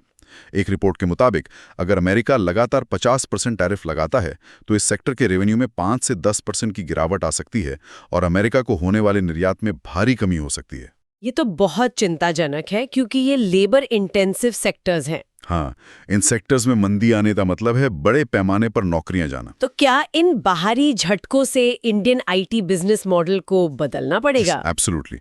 ये जो एक्सटर्नल शॉक्स हैं, ये भारतीय आईटी उद्योग में एक फंडामेंटल शिफ्ट, एक बुनियादी बदलाव लाने वाले हैं। वो पारंपरिक मॉडल जहां सिर्फ कम लागत पर स्किल्ड मैन पावर सप्लाई करते थे, वो अब सस्टेनेबल नहीं रहेगा। तो करना क्या होगा? कंपेटिटिव बने रहने के लिए भारतीय फर्मों को वैल्यू चेन में ऊपर जाना होगा। मतलब सिर्फ कोडिंग या मेंटेनेंस नहीं, बल्कि high end consulting, innovation driven solutions पर फोकस करना होगा। Artificial intelligence, cyber security, cloud architecture, data analytics, इन जैसे कटिंग एज फील्ड्स में एक्सपर्टीज डेवलप करनी होगी। और इसके लिए तो R&D और रीस्किलिंग में भारी निवेश लगेगा। बिल्कुल। रिसर्च एंड डेवलपमेंट में इन्वेस्ट करना होगा और सबसे जरूरी, अपनी वर्कफोर्स को लगातार रीस्किल, पुनर्कौशल और अपस्किल, उन्नयन, कौशल करना होगा। तो आगे का रास्ता क्या है? Way forward. भारत को क्या करना चाहिए? देखिए, एक तरफ तो भारतीय उद्योग निकायों और सरकार को अमेरिका के साथ डिप्लोमेटिक चैनल्स के जरिए बातचीत करनी चाहिए। उन्हें इन प्रोटेक्शनिस्ट मेजर्स के नेगेटिव इम्पैक्ट्स को हाईलाइट करना चाहिए, न सिर्फ भारत के लिए बल्कि अमेरिकी अर्थव्यवस्था के लिए भी। और दूसरी तरफ भारतीय कंपनियों को खुद को फ्यूचर प्रूफ बनाना होगा। पहला, डाइवर्सिफिकेशन। जियोग्राफिकल डाइवर्सिफिकेशन, मतलब यूरोप, एशिया, मध्य पूर्व जैसे नए बाजारों पर फोकस करना होगा। दूसरा, टेक्नोलॉजिकल डाइवर्सिफिकेशन, मतलब नई नई टेक्नोलॉजीज में अपनी कैपेबिलिटीज बढ़ानी होंगी। और तीसरा, जैसा हमने कहा, वर्कफोर्स रीस्किलिंग, अपस्किलिंग पर एक नेशनल लेवल पॉलिसी फोकस की तत्काल जरूरत है, ताकि हम AI ड्रिवन ग्लोबल इकोनॉमी की मांगों को पूरा कर सकें। बिल्कुल। ये चुनौतियां बड़ी हैं, लेकिन अवसर भी हो सकती हैं अगर सही कदम उठाए जाएं। चलिए अब इंटरनेशनल रिलेशंस, अंतर्राष्ट्रीय संबंध की ओर बढ़ते हैं। हमारे पड़ोसी देश नेपाल में बड़ा राजनीतिक संकट आ गया है। Prime minister KP Sharma Oli ने इस्तीफा दे दिया है। हाँ, नेपाल में काफी उथल-पुथल मची हुई है। PM ओली का इस्तीफा युवाओं के नेतृत्व वाले बड़े पैमाने पर हुए विरोध प्रदर्शनों के बाद आया है, जिसे मीडिया जेन ज़ी मूवमेंट। ये प्रदर्शन क्यों शुरू हुए? तात्कालिक कारण, इमीडिएट ट्रिगर था सरकार द्वारा 26 सोशल मीडिया प्लेटफॉर्म्स पर प्रतिबंध लगाना। लेकिन यह सिर्फ एक चिंगारी थी। असल में यह प्रदर्शन नेपाल के युवाओं की सालों से चली आ रही राजनीतिक अस्थिरता, भ्रष्टाचार, आर्थिक अवसरों की कमी और नेपोटिज्म, भाई भतीजावाद की संस्कृति के प्रति गहरी निराशा का नतीजा है। तो अब वहां स्थिति क्या है? अभी वहां एक पॉलिटिकल वैक्यूम, राजनीतिक शून्य की स्थिति है। ओली ने इस्तीफा दे दिया है, लेकिन अगली सरकार कौन बनाएगा यह स्पष्ट नहीं है। प्रदर्शनकारी नेता भी इस बात पर बटे हुए हैं कि अंतरिम सरकार का नेतृत्व कौन करे। भारत का इस पर क्या रुख है? What is India's stance? Bharat स्थिति पर बहुत करीब से नजर रख रहा है, closely monitoring the situation. Bharat ने एक कॉशियस स्टैंस अपनाया है। हमने रेस्ट्रेंट बरतने और पीसफुल रेजोल्यूशन निकालने का आह्वान किया है। नेपाल की राजनीतिक अस्थिरता का इतिहास क्या है? और इंडिया नेपाल रिलेशंस, भारत नेपाल संबंध कितने महत्वपूर्ण हैं? नेपाल में राजनीतिक अस्थिरता का एक लंबा इतिहास रहा है। 1996 से 2006 तक माओइस्ट इंसर्जेंसी चला। 2008 में राजशाही खत्म हुई, नया संविधान 2015 में बना, लेकिन तब से भी स्थिरता नहीं आई है। 2008 से अब तक शायद 13 सरकारें बदल चुकी हैं। ये उथल पुथल वहां के पॉलिटिकल क्लास के प्रति जनता की गहरी निराशा को दर्शाती है। और भारत नेपाल संबंध? भारत नेपाल के संबंध बहुत गहरे और बहुआयामी है। सांस्कृतिक, धार्मिक, लोगों के बीच संबंध है, जिसे अक्सर रोटी बेटी का रिश्ता कहा जाता है। हमारी ओपन बॉर्डर है, खुली सीमा है, सिक्योरिटी कोऑपरेशन है। नेपाल की अर्थव्यवस्था काफी हद तक भारत पर निर्भर है। 1950 की पीस एंड फ्रेंडशिप ट्रीटी, शांति और मित्रता संधि हमारे संबंधों का आधार है। और जियोपॉलिटिकली नेपाल भारत और चीन के बीच एक बहुत ही स्ट्रेटेजिक लोकेशन, रणनीतिक स्थान पर स्थित बफर स्टेट है। हाल के वर्षों में खासकर चीन के belt and road initiative BRI के तहत नेपाल में चीन का प्रभाव और निवेश काफी बढ़ा है, जो भारत के लिए चिंता का विषय रहा है। ये GS paper 2 India and it's neighbourhood relations के लिए बहुत महत्वपूर्ण टॉपिक है। इस संकट में कुछ की फिगर्स कौन हैं जिन पर नजर रखनी चाहिए? एक तो KP शर्मा ओली हैं, जिन्होंने इस्तीफा दिया है। फिर हैं बालेंद्र शाह, बालिन, जो काठमांडू के बहुत लोकप्रिय स्वतंत्र मेयर हैं। युवाओं के बीच उनकी काफी अपील है और उन्हें एक संभावित नेता के तौर पर देखा जा रहा है। और कोई? हाँ, कुछ और नाम भी चर्चा में हैं अंतरिम PM के लिए, जैसे सुशीला कार्की, जो नेपाल की पहली महिला मुख्य न्यायाधीश रह चुकी हैं, और कुलमान घिसिंग, जो नेपाल विद्युत प्राधिकरण के पूर्व प्रमुख थे और जिनकी छवि काफ़ी साफ मानी जाती है। और जैसा हमने कहा, ट्रिगर इवेंट घटना जिसने चिंगारी लगाई था 26 सोशल मीडिया प्लेटफॉर्म पर बैन। मेंस के लिए इस संकट के मूल कारण क्या है? सोशल मीडिया बैन तो सिर्फ एक बहाना था, है ना? बिल्कुल, वो बैन सिर्फ एक ट्रिगर था, चिंगारी था। असली कारण बहुत गहरे हैं। ये विरोध प्रदर्शन युवाओं की फ्रस्ट्रेशन का नतीजा है। पुरानी राजनीतिक अस्थिरता, रैम्पेंट करप्शन, व्याप्त भ्रष्टाचार, लैक ऑफ इकोनॉमिक अपॉर्चुनिटीज, आर्थिक अवसरों की कमी और एक ऐसी पॉलिटिकल कल्चर जहां बार बार वही चेहरे सत्ता में आते जाते रहते हैं और आम जनता की समस्याओं का समाधान नहीं होता। लॉ एंड ऑर्डर का कमजोर होना, नए गणतंत्र के वादे पूरे न होना, ये सब मिलकर इस मोहभंग, डिसइल्यूजनमेंट का कारण बने हैं। ये पूरे पॉलिटिकल एस्टैब्लिशमेंट के खिलाफ एक गुस्सा है। भारत का कॉशियस स्टैंस क्यों है? भारत के लिए क्या दांव पर लगा है? स्टेक्स क्या हैं? भारत की प्रतिक्रिया बहुत नप्पी-तुली रही है। प्रधानमंत्री मोदी का बयान आया, विदेश मंत्रालय ने शांति की अपील की।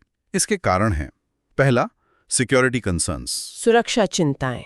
एक अस्थिर नेपाल जहां राजनीतिक शून्य हो, वो भारत के लिए सीधा सुरक्षा खतरा बन सकता है। खुली सीमा का दुरुपयोग हो सकता है, anti India elements, cross border crime, smuggling बढ़ सकता है। और दूसरा कारण? जियोपॉलिटिक्स। हाँ, जियोपॉलिटिक्स बैलेंसिंग एक्ट। भारत का कोई भी प्रत्यक्ष हस्तक्षेप या हस्तक्षेप का परसेप्शन भी उल्टा पड़ सकता है।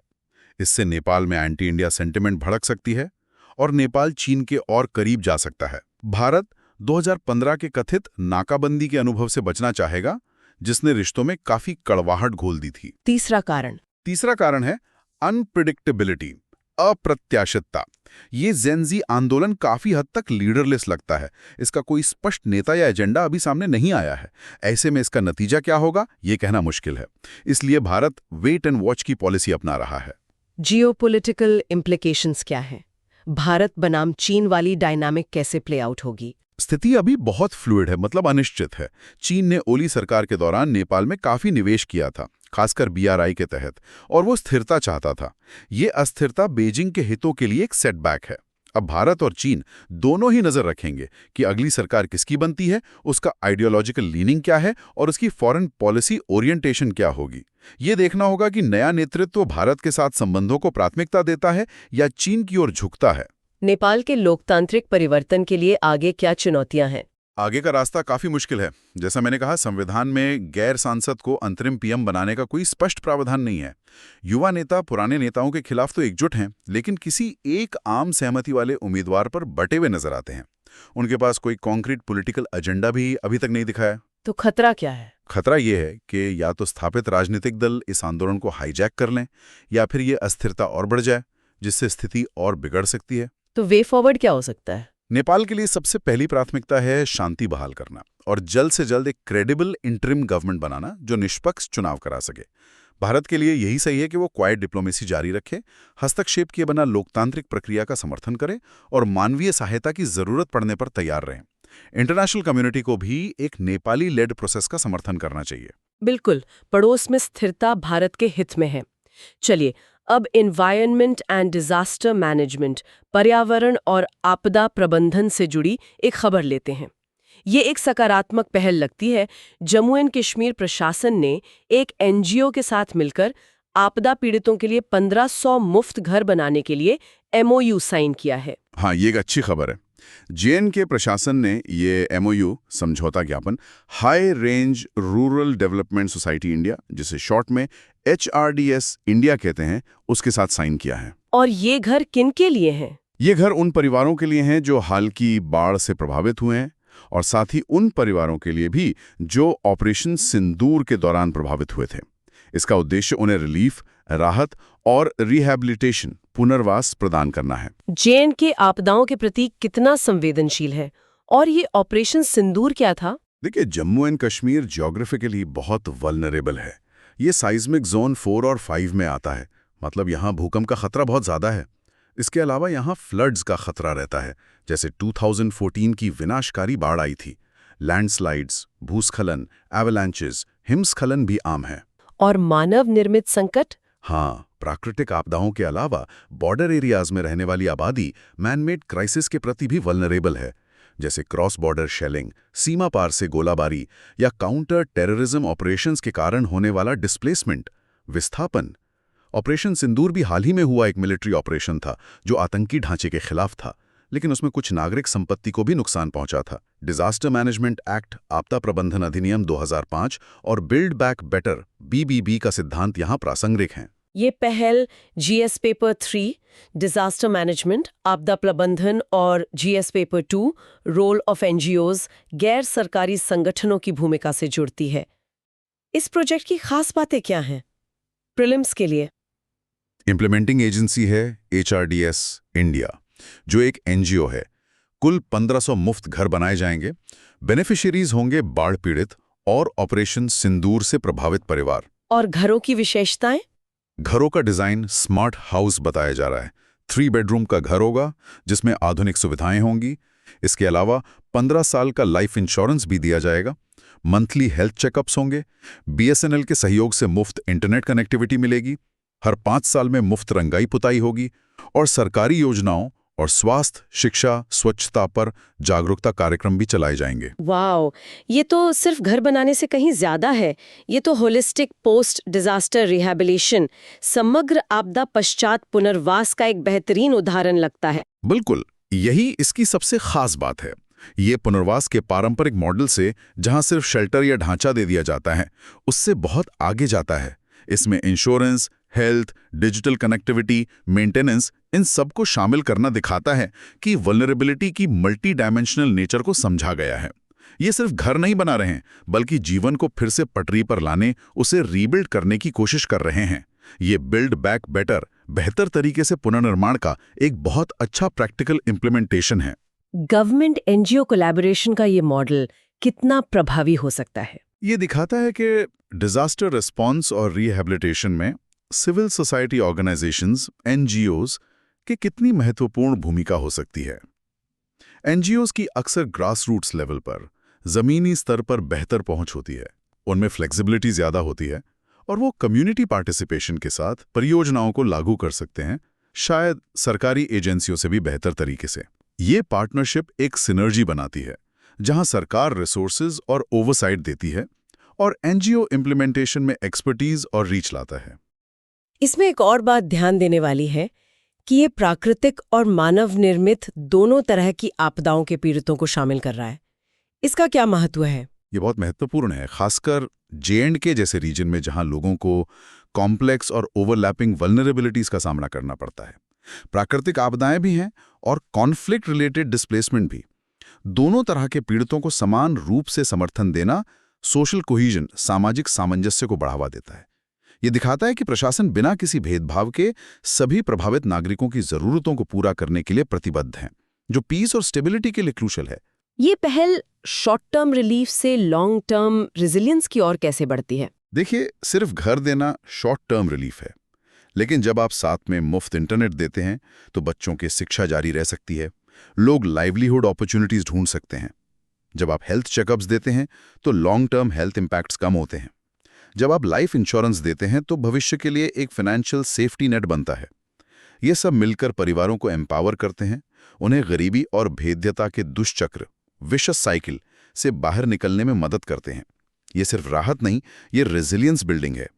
ये मॉडल वाकई दूसरे क्षेत्रों के लिए भी एक टेम्पलेट बन सकता है। वे फॉरवर्ड क्या होगा इसकी सफलता के लिए? ये एक सराहनीय मॉडल है, नो डाउट।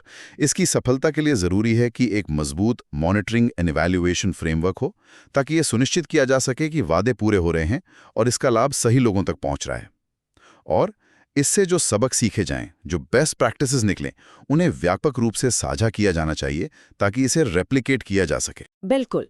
अब कुछ साइंस एंड टेक्नोलॉजी, विज्ञान और प्रौद्योगिकी की बातें करते हैं। आसमान में देखने वालों के लिए सितंबर 2025 का महीना खास होने वाला है। सैटर्न, शनि ग्रह, आकाश में एक शानदार नज़ारा पेश करने वाला है। जी हाँ, खगोल विज्ञान में रुचि रखने वालों के लिए ये एक्साइटिंग टाइम है। 21 सितंबर को सैटर्न, शनि ऑपोजिशन में होगा। ऑपोजिशन, इसका क्या मतलब है? ऑपोजिशन वो स्थिति होती है जब पृथ्वी, सूर्य और बाहरी ग्रह जैसे शनि के बीच आ जाती है। मतलब सूर्य और शनि पृथ्वी के विपरीत दिशाओं में होते हैं। इस स्थिति में वो ग्रह पृथ्वी के सबसे करीब होता है और इसलिए साल में सबसे बड़ा और सबसे चमकीला दिखाई देता है। तो 21 सितंबर को शनि को देखने का सबसे अच्छा मौका होगा। और इसी समय एक और दुर्लभ घटना होने वाली है, रिंग क्रॉसिंग। हाँ, ये और भी खास बात है। ऑपोजिशन के आसपास ही हमें रिंग क्रॉसिंग, वलय क्रॉसिंग की दुर्लभ घटना भी देखने को मिलेगी। इसमें शनि के जो प्रसिद्ध वलय हैं रिंग्स, वो पृथ्वी से देखने पर एजॉन हो जाएंगे, मतलब हमें बिल्कुल किनारे से दिखेंगे। और क्योंकि ये वलय बहुत पतले हैं तो वे एक महीन रेखा जैसे दिखेंगे, या छोटे टेलीस्कोप से देखने पर तो शायद गायब ही हो जाएं। ये रिंग क्रॉसिंग, वलय क्रॉसिंग क्यों होता है? हर साल क्यों नहीं होता? ये होता है सैटर्न्स इक्विनॉक्स के दौरान। जैसे पृथ्वी अपनी धुरी पर झुकी हुई है लगभग 23.5 डिग्री, वैसे ही शनि भी अपनी धुरी पर लगभग 27 डिग्री झुका हुआ है। इस झुकाव के कारण ही दोनों ग्रहों पर मौसम बदलते हैं। इक्विनॉक्स वो समय होता है जब सूर्य ग्रह की भूमध्य रेखा के ठीक ऊपर होता है। तो शनि का इक्विनॉक्स कब होता है? शनि को सूर्य का एक चक्कर लगाने में लगभग 29.5 पृथ्वी वर्ष लगते हैं। इसलिए शनि पर इक्विनॉक्स लगभग हर 15 पृथ्वी वर्षों में एक बार आता है। जब इक्विनॉक्स होता है तब सूर्य की किरणें शनि के वलयों पर बिल्कुल किनारे से पड़ती हैं। और क्योंकि ये वलय अविश्वसनीय रूप से पतले हैं, कहीं कहीं सिर्फ 10 मीटर मोटे, कहीं 1 किलोमीटर तक, तो जब हम उन्हें बिल्कुल एज ऑन देखते हैं तो वे बहुत कम सूर्य का प्रकाश रिफ्लेक्ट करते हैं और हमें लगभग अदृश्य लगते हैं। पिछली बार ऐसा 2009 में हुआ था और अब 2025 में हो रहा है। अमेजिंग! शनि ग्रह के बारे में कुछ और रोचक तथ्य बताइए प्रीलिम्स के लिए। जरूर। सैटर्न, शनि, सूर्य से छठा ग्रह है और जुपिटर बृहस्पति के बाद हमारे सौर मंडल का दूसरा सबसे बड़ा ग्रह है। ये गैस जायंट है, मतलब मुख्य रूप से हाइड्रोजन और हीलियम से बना है। और इसके चंद्रमा? इसके चंद्रमाओं की संख्या बहुत ज्यादा है। अभी तक 274 से अधिक ज्ञात चंद्रमा हैं। इनमें सबसे बड़ा और सबसे प्रसिद्ध है टाइटन। टाइटन खास इसलिए है क्योंकि इसका एक घना एटमॉस्फेयर है और ये पृथ्वी के अलावा सौरमंडल की एकमात्र ज्ञात जगह है जहां सतह पर तरल लिक्विड मीथेन और ईथेन के स्थिर निकाय जैसे झील और नदियां पाए गए हैं। और वलय किससे बने हैं? शनि के शानदार वलय मुख्य रूप से बर्फ के कणों से बने हैं, जिनका आकार धूल के कणों से लेकर बड़े बड़े बोल्डर्स तक हो सकता है। ऑपोजिशन के समय शनि पृथ्वी से लगभग 71 लाइट मिनट्स दूर होगा। एक प्रकाश मिनट मतलब प्रकाश को उतनी दूरी तय करने में लगने वाला समय, जो लगभग 18 मिलियन किलोमीटर होता है। ऑपोजिशन में होने पर यह पूरी रात आकाश में दिखाई देगा। मेंस के लिहाज से ऐसी खगोलीय घटनाओं का क्या महत्व है? साइंटिफिक टेम्पर को बढ़ावा देने में इनकी क्या भूमिका है? इनका महत्व बहुत ज्यादा है। वैज्ञानिक दृष्टि से तो है ही, लेकिन कल्चरली और सोशली भी है। ये घटनाएं पब्लिक आउटरीच, जनसंपर्क और साइंस कम्युनिकेशन, विज्ञान संचार के लिए बहुत शक्तिशाली टूल्स हैं। ये आम जनता को एंगेज करने, ब्रह्मांड के बारे में क्यूरियोसिटी, जिज्ञासा जगाने और साइंटिफिक टेम्पर, वैज्ञानिक सोच को बढ़ावा देने का एक शानदार अवसर प्रदान करती हैं। और याद रखिए, वैज्ञानिक सोच को बढ़ावा देना हमारे संविधान के आर्टिकल 51A के तहत एक फंडामेंटल ड्यूटी, मौलिक कर्तव्य भी है। एक संपादकीय में इसे सिनिसिज्म के खिलाफ प्रतिरोध कहा गया है। हाँ, बिल्कुल। आज की भागदौड़ भरी, अक्सर तनावपूर्ण जिंदगी में जब हम रात के आकाश को देखते हैं, ग्रहों की चाल को देखते हैं, तो ये हमें एक पर्सपेक्टिव देता है। ये हमें हमारी अपनी छोटी छोटी परेशानियों से ऊपर उठकर ब्रह्मांड की विशालता का एहसास कराता है। ये हमें ह्यूमिलिटी, विनम्रता, क्यूरोसिटी, जिज्ञासा और इस नीले ग्रह पर हमारे अस्तित्व के नाजुक विशेषाधिकार की याद दिलाता है। ये सिनिसिज्म और नेगेटिविटी का एक अच्छा एंटीडोट हो सकता है। एस्ट्रोनॉमिकल रिसर्च, खगोलीय अनुसंधान के लिए ऑपोजिशन क्यों महत्वपूर्ण है? ऑपोजिशन किसी बाहरी ग्रह का अध्ययन करने का सबसे अच्छा समय होता है, क्योंकि ग्रह पृथ्वी के सबसे करीब होता है, वो सबसे बड़ा और चमकीला दिखता है। इससे टेलीस्कोप से हाई रेजोल्यूशन इमेजिंग करना और डिटेल्ड डेटा कलेक्ट करना संभव हो जाता है। शनि के मामले में ये उसकी एटमॉस्फेरिक फिनोमेना यानी वायुमंडलीय घटनाओं, जैसे उसके उत्तरी ध्रुव पर वो रहस्यमय हेक्सागोनल स्टॉर्म यानी षटकोणीय तूफान, उसकी कॉम्प्लेक्स रिंग डायनामिक्स यानी जटिल वलय गतिशीलता और उसके मल्टीट्यूडनस चंद्रमाओं का अध्ययन करने का आइडियल टाइम है। क्या भारत के पास ऐसी खगोलीय घटनाओं का अध्ययन करने की क्षमताएं हैं? देखिए, वर्तमान में शनि के लिए कोई स्पेसिफिक इंडियन मिशन नहीं है, लेकिन हाँ, भारत की स्पेस ऑब्जर्वेशन कैपेबिलिटीज लगातार बढ़ रही हैं। हमारी पहली multi wavelength space observatory AstroSat है। जमीन पर भी हमारे पास अच्छी फैसिलिटीज हैं, जैसे माउंट आबू इंफ्रारेड ऑब्जर्वेटरी। ये क्षमताएं न केवल ग्लोबल साइंटिफिक नॉलेज में योगदान देने के लिए महत्वपूर्ण हैं, बल्कि ISRO के भविष्य के प्लैनेटरी मिशंस, जैसे शुक्र और मंगल के लिए नियोजित मिशन के लिए भी आधार तैयार करती हैं। ये घटनाएं हमें अपनी स्वदेशी क्षमताओं को और विकसित करने के महत्व की याद दिलाती हैं। वे फॉरवर्ड क्या किया जाना चाहिए? एजुकेशनल इंस्टीट्यूशंस, शैक्षणिक संस्थानों और साइंस पॉपुलराइजेशन एजेंसीज को ऐसी खगोलीय घटनाओं का लाभ उठाना चाहिए। पब्लिक व्यूइंग इवेंट्स आयोजित करने चाहिए, स्कूल कॉलेजों में टॉक्स होने चाहिए। एमेचर एस्ट्रोनॉमी, शौकिया खगोल विज्ञान को प्रोत्साहित करना चाहिए। इससे युवाओं में विज्ञान के प्रति रुचि और जिज्ञासा पैदा होगी, जो देश के भविष्य के लिए बहुत जरूरी है। बिल्कुल। चलिए अब इंटरनल सिक्योरिटी की ओर चलते हैं। इंडियन नेवी ने गुरुग्राम में INS अरावली नाम का एक नया नौसैनिक अड्डा चालू किया है। हाँ, ये एक महत्वपूर्ण डेवलपमेंट है भारत की मैरिटाइम सिक्योरिटी के लिहाज से। और खास बात यह है कि INS अरावली कोई तटीय ऑपरेशनल बेस नहीं है जैसे मुंबई या विशाखापट्टनम में होते हैं।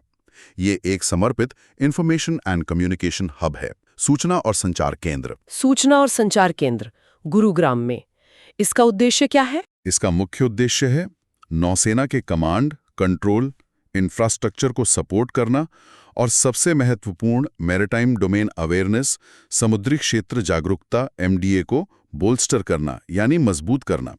इसका आदर्श वाक्य मोटो भी यही दर्शाता है, सामुद्रिक सुरक्षायाः सहयोगम, जिसका अर्थ है सहयोग के माध्यम से समुद्री सुरक्षा।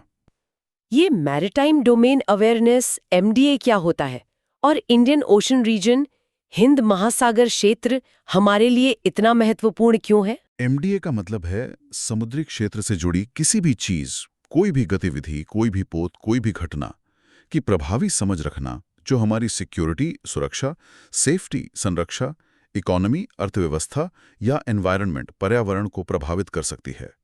इसमें बहुत सारे स्रोतों से जानकारी इकट्ठा करना शामिल है, जैसे satellites, coastal radars, automatic identification system AIS से जहाज़ों का डेटा, खुफिया जानकारी वगैरह।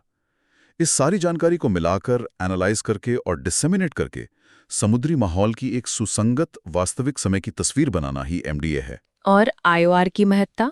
इंडियन ओशन रीजन IOR भारत के लिए स्ट्रेटेजिकली और इकोनॉमिकली कर्क महत्वपूर्ण है। हमारा 95% व्यापार वॉल्यूम के हिसाब से और 68% वैल्यू के हिसाब से समुद्र के रास्ते ही होता है, और इसका बड़ा हिस्सा IOR से गुजरता है। यहाँ दुनिया के कुछ सबसे व्यस्त सी लेन्स ऑफ कम्युनिकेशन, समुद्री संचार मार्ग SLOCs हैं। और खतरे भी हैं। हाँ, यहाँ कई तरह के पारंपरिक और गैर पारंपरिक सुरक्षा खतरे हैं, जैसे पायरेसी, समुद्री डकैती, स्मगलिंग, तस्करी, इल्लीगल फिशिंग, अवैध मछली पकड़ना, ह्यूमन ट्रैफिकिंग और सबसे गंभीर मैरिटाइम टेररिज्म, समुद्री आतंकवाद, जैसा हमने 26/11 मुंबई हमले में देखा था। इन सब खतरों से निपटने के लिए इफेक्टिव MDA होना बहुत जरूरी है। भारत ने MDA बढ़ाने के लिए पहले क्या कदम उठाए हैं? भारत ने पिछले कुछ सालों में MDA पर काफी जोर दिया है। हमने national command control communication and intelligence network NC3I network स्थापित किया है, तटों पर कोस्टल रेडार स्टेशंस की एक पूरी श्रृंखला लगाई है, और बहुत महत्वपूर्ण कदम था information fusion centre Indian ocean region IFC IOR सूचना संलयन केंद्र हिंद महासागर क्षेत्र की स्थापना करना, जो संयोग से गुरुग्राम में ही स्थित है। अच्छा, IFC IOR भी गुरुग्राम में है, तो INS अरावली का गुरुग्राम में होना अब सेंस बना रहा है। एक नौसैनिक अड्डा शहर के अंदर क्यों, ये सवाल अब उतना अजीब नहीं लगता। प्रीलिम्स के लिए ये लोकेशन महत्वपूर्ण हो सकती है। हाँ बिल्कुल, ये दिखाता है कि मैरिटाइम सिक्योरिटी अब सिर्फ तटों या समुद्र तक सीमित नहीं है। ये नेटवर्क सेंट्रिक सिक्योरिटी, नेटवर्क केंद्रित सुरक्षा की ओर एक बड़ा शिफ्ट है।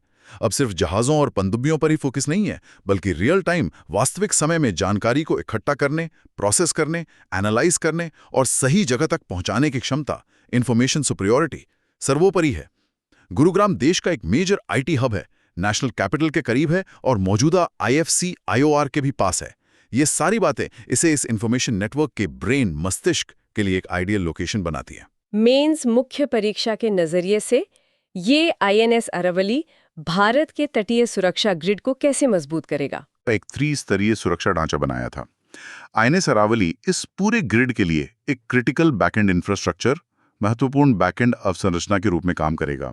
ये सभी एजेंसीज के बीच इंफॉर्मेशन फ्लो को स्ट्रीमलाइन करेगा, इंटेलिजेंस को इंटीग्रेट करेगा और एक कॉमन ऑपरेटिंग पिक्चर, सामान्य संचालन तस्वीर प्रदान करेगा। मतलब सब एजेंसीज को एक ही रियल टाइम पिक्चर दिखेगी। हाँ, जिससे कोऑर्डिनेशन बेहतर होगा और रिस्पॉन्स टाइम कम होगा।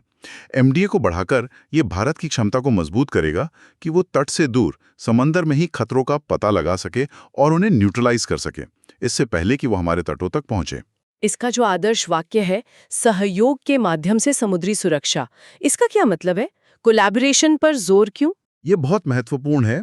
ये आईएफसी आईओआर की फिलॉसफी और भारत के व्यापक Sagar security and growth for all in the region क्षेत्र में सभी के लिए सुरक्षा और विकास दृष्टिकोण के अनुरूप है। इफेक्टिव एमडीए अकेले किसी एक एजेंसी या देश द्वारा हासिल नहीं किया जा सकता।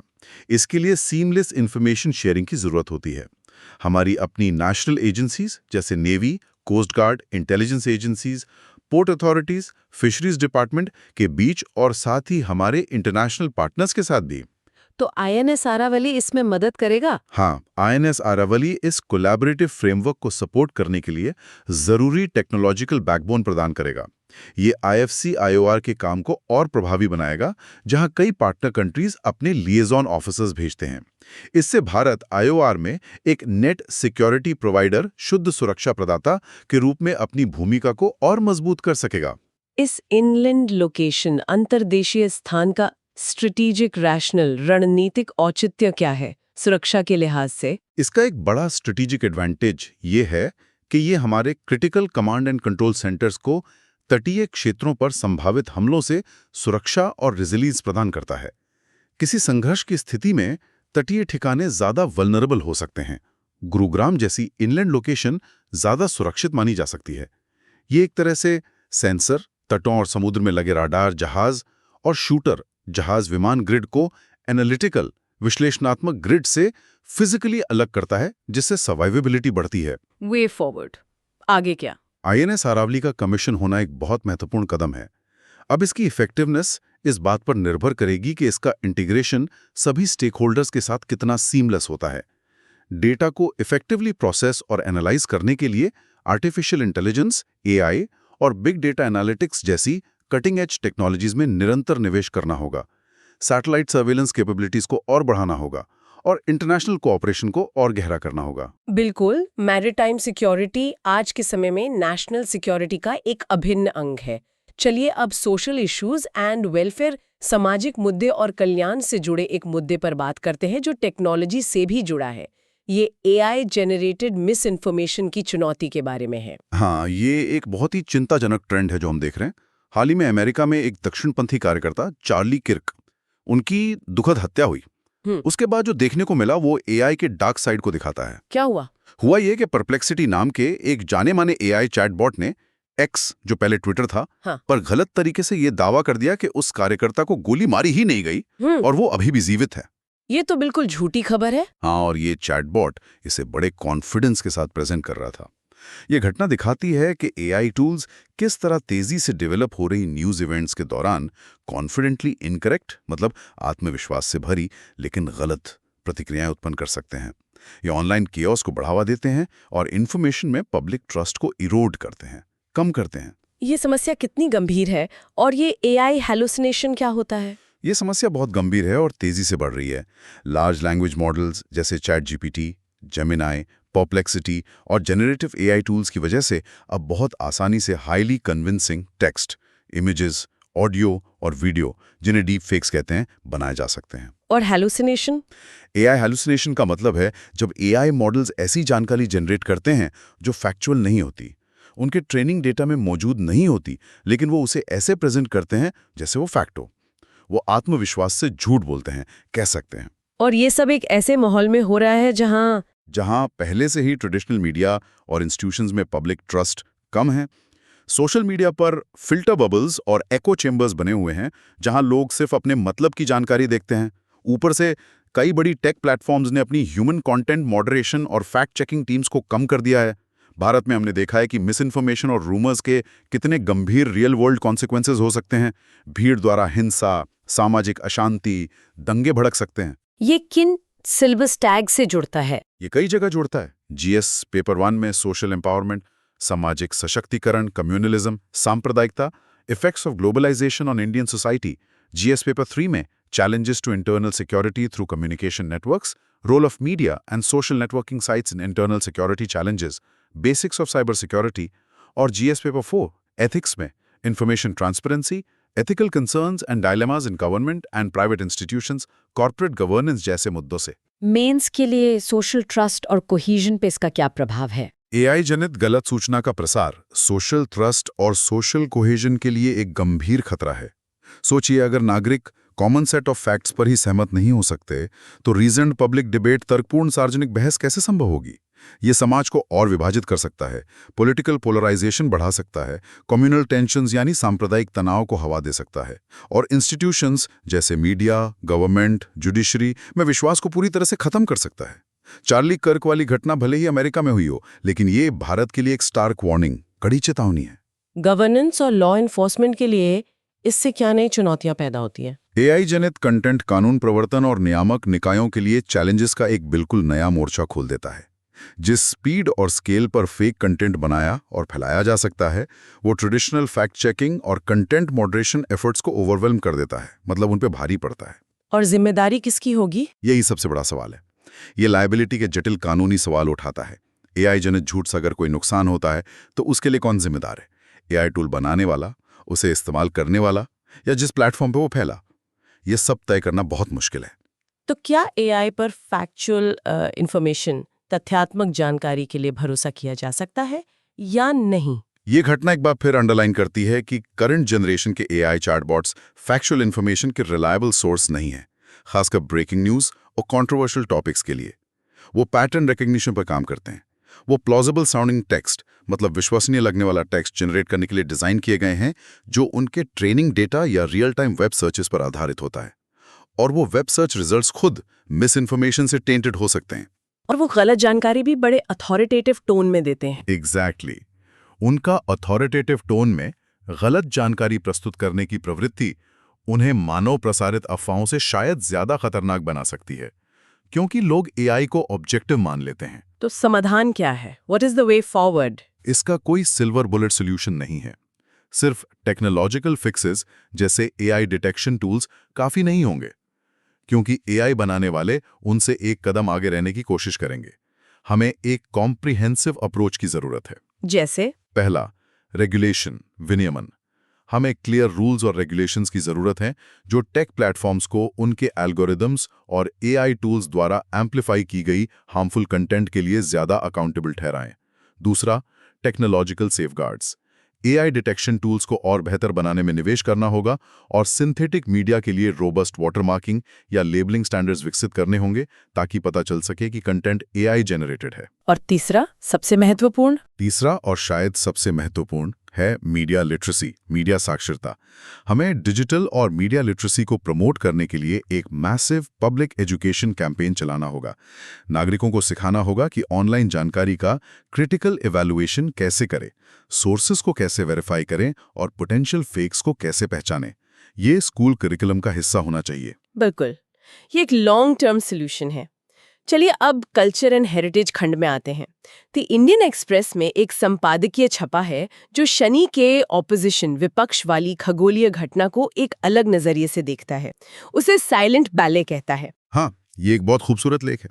ये सिर्फ साइंटिफिक एक्सप्लेनेशन से आगे बढ़कर ऐसी एस्ट्रोनॉमिकल इवेंट्स के कल्चरल और फिलोसॉफिकल सिग्निफिकेंस की पड़ताल करता है। ये कहता है कि ये घटनाएं डेली लाइफ के कांस्टेंट नॉइज एंड बम्बास्ट, दैनिक जीवन के निरंतर शोर और आडंबर के लिए एक शक्तिशाली काउंटर पॉइज प्रति संतुलन प्रदान करती हैं। यह हमें वंडर, आश्चर्य, ह्यूमिलिटी, विनम्रता और पर्सपेक्टिव, परिप्रेक्ष्य की भावना से फिर से जोड़ती हैं। इतिहास में देखें तो खगोल विज्ञान का हमेशा से एक गहरा सांस्कृतिक महत्व रहा है ना? भारत ने भी। बिल्कुल, पूरे मानव इतिहास में सभी सभ्यताओं में एस्ट्रोनॉमी, खगोल विज्ञान, कल्चर, रिलीजन और फिलॉसफी से गहराई से जुड़ा रहा है। एंशिएंट इंडिया सहित दुनिया भर की सभ्यताओं ने सोफिस्टिकेटेड एस्ट्रोनॉमिकल नॉलेज विकसित किया। इसका इस्तेमाल कैलेंडर बनाने, नेविगेशन करने और सबसे बढ़कर ब्रह्मांड में मानवता के स्थान को समझने के लिए किया गया। भारत में तो एस्ट्रोनॉमी, जिसे ज्योतिष कहा गया, 6 वेदांगों में से एक रहा है। जंतर मंतर जैसी प्राचीन वेधशालाएं हमारी इस समृद्ध विरासत का प्रमाण हैं। मेंस के लिए ये संपादकीय क्या तर्क देता है? एस्ट्रोनॉमी एक यूनिफाइंग एक्सपीरियंस कैसे है? संपादकीय का मुख्य तर्क ये है कि आज की पोलराइज्ड वर्ल्ड में जो कॉन्फ्लिक्ट्स, नेचुरल डिजास्टर्स और सिमरिंग हेट्रेड से घिरी हुई है, ऐसे में रात में तारों को देखना, ग्रहों को देखना एक यूनिवर्सल और यूनाइटिंग एक्सपीरियंस है। ये अनुभव पॉलिटिकल, कल्चरल और नेशनल बाउंड्रीज से परे हैं। जब हम सब मिलकर दूर शनि के मूक बैले को देखते हैं, तो ये सुंदरता और भव्यता का एक शेयर्ड स्पेक्टेकल, साझा तमाशा बन जाता है, जो हमारी कॉमन ह्यूमैनिटी की भावना को बढ़ावा दे सकता है।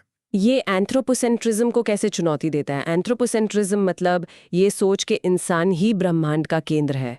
बहुत अच्छी तरह से चुनौती देता है। एस्ट्रोनॉमिकल इवेंट्स को देखना हमें स्केल की, पैमाने की एक गहन भावना प्रदान करता है।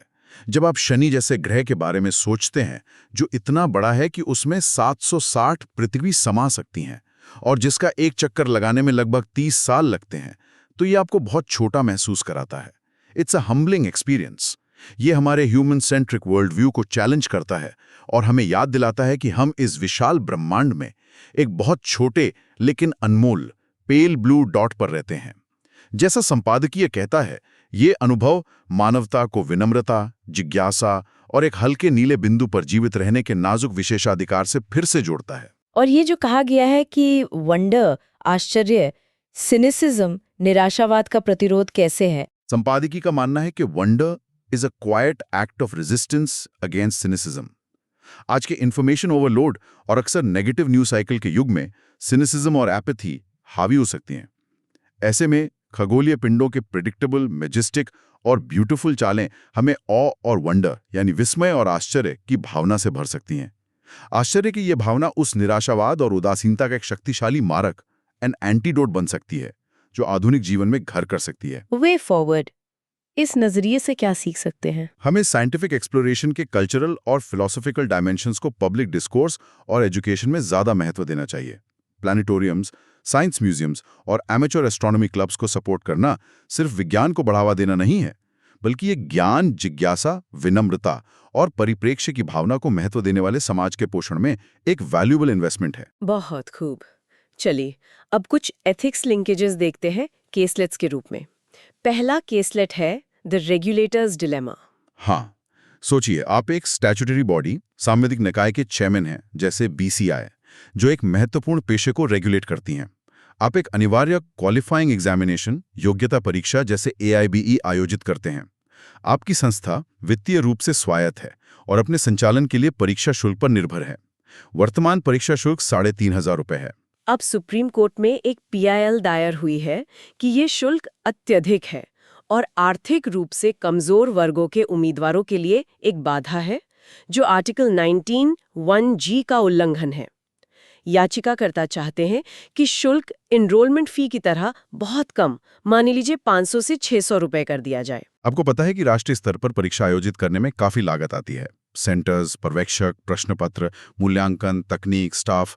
आपको ये भी पता है कि शुल्क काफी कम करने से परीक्षा की गुणवत्ता, सुरक्षा और आपके संगठन के अन्य महत्वपूर्ण कामकाज जैसे कानूनी शिक्षा के मानक तय करना, निरीक्षण करना गंभीर रूप से प्रभावित होंगे। तो इस स्थिति में शामिल एथिकल इश्यूज यानी नैतिक मुद्दे क्या हैं? आपके पास क्या ऑप्शंस यानी विकल्प हैं और उनके मेरिट्स, डीमेरिट्स यानी गुण दोष क्या हैं? आप चेयरपर्सन के तौर पर क्या कदम उठाएंगे और क्यों? यहाँ कई नैतिक दुविधाएं हैं। इक्विटी वर्सेस स्टैंडर्ड्स, समानता बनाम मानक। क्या पेशे में प्रवेश को सुलभ बनाना ज्यादा जरूरी है या उच्च मानकों को बनाए रखना?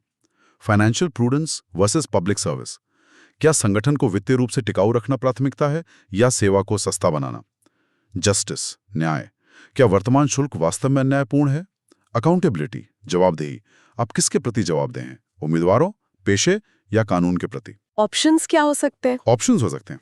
पहला, शुल्क को जस का तस रखना और कोर्ट में इसका बचाव करना, जैसा BCI ने किया। मेरिट्स, मानक बने रहेंगे, वित्तीय स्थिरता रहेगी।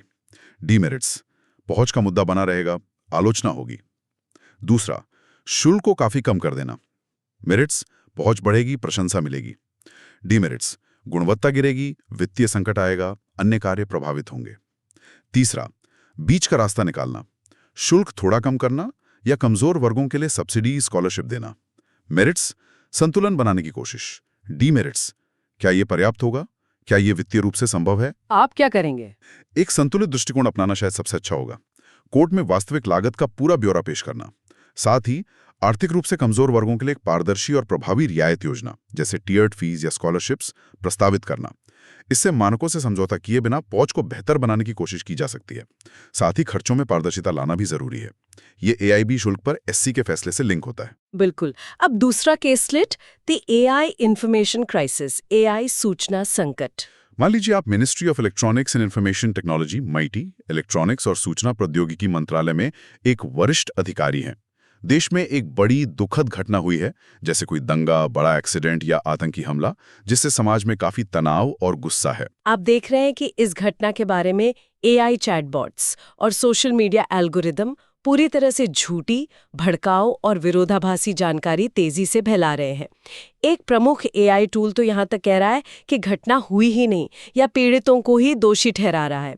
इससे जमीन पर भ्रम, गुस्सा और बढ़ रहा है और कानून प्रवर्तन एजेंसियों के लिए स्थिति संभालना मुश्किल हो रहा है। टेक कंपनियां प्रतिक्रिया देने में धीमी है या अपर्याप्त कदम उठा रही हैं। इस संकट में विभिन्न हितधारकों, सरकार, टेक कंपनियों, नागरिक की नैतिक जिम्मेदारियां क्या हैं? आप एक जिम्मेदार अधिकारी के तौर पर नुकसान कम करने के लिए तत्काल क्या कदम उठाएंगे? और भविष्य में ऐसे संकटों को रोकने या कम करने के लिए आप क्या दीर्घकालिक नीतिगत उपाय सुझाएंगे?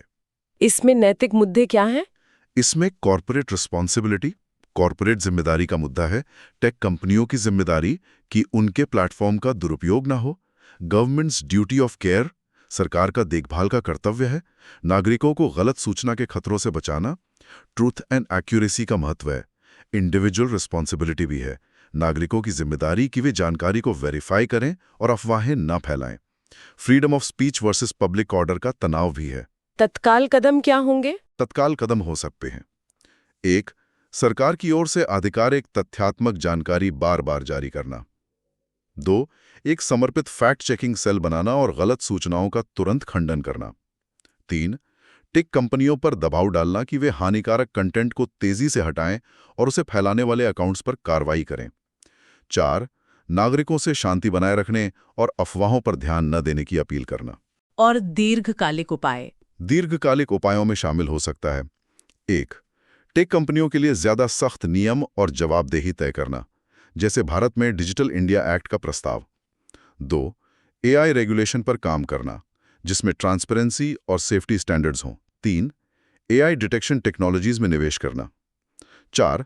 सबसे जरूरी, स्कूलों और समाज में लार्ज स्केल मीडिया लिटरेसी और क्रिटिकल थिंकिंग प्रोग्राम्स चलाना। ये चार्ली किर्क की घटना के बाद एआई फैक्ट चेक फैलने वाले मुद्दे से जुड़ता है। बिल्कुल, ये बहुत ही रेलेवेंट केस स्टडीज हैं आज के समय के लिए।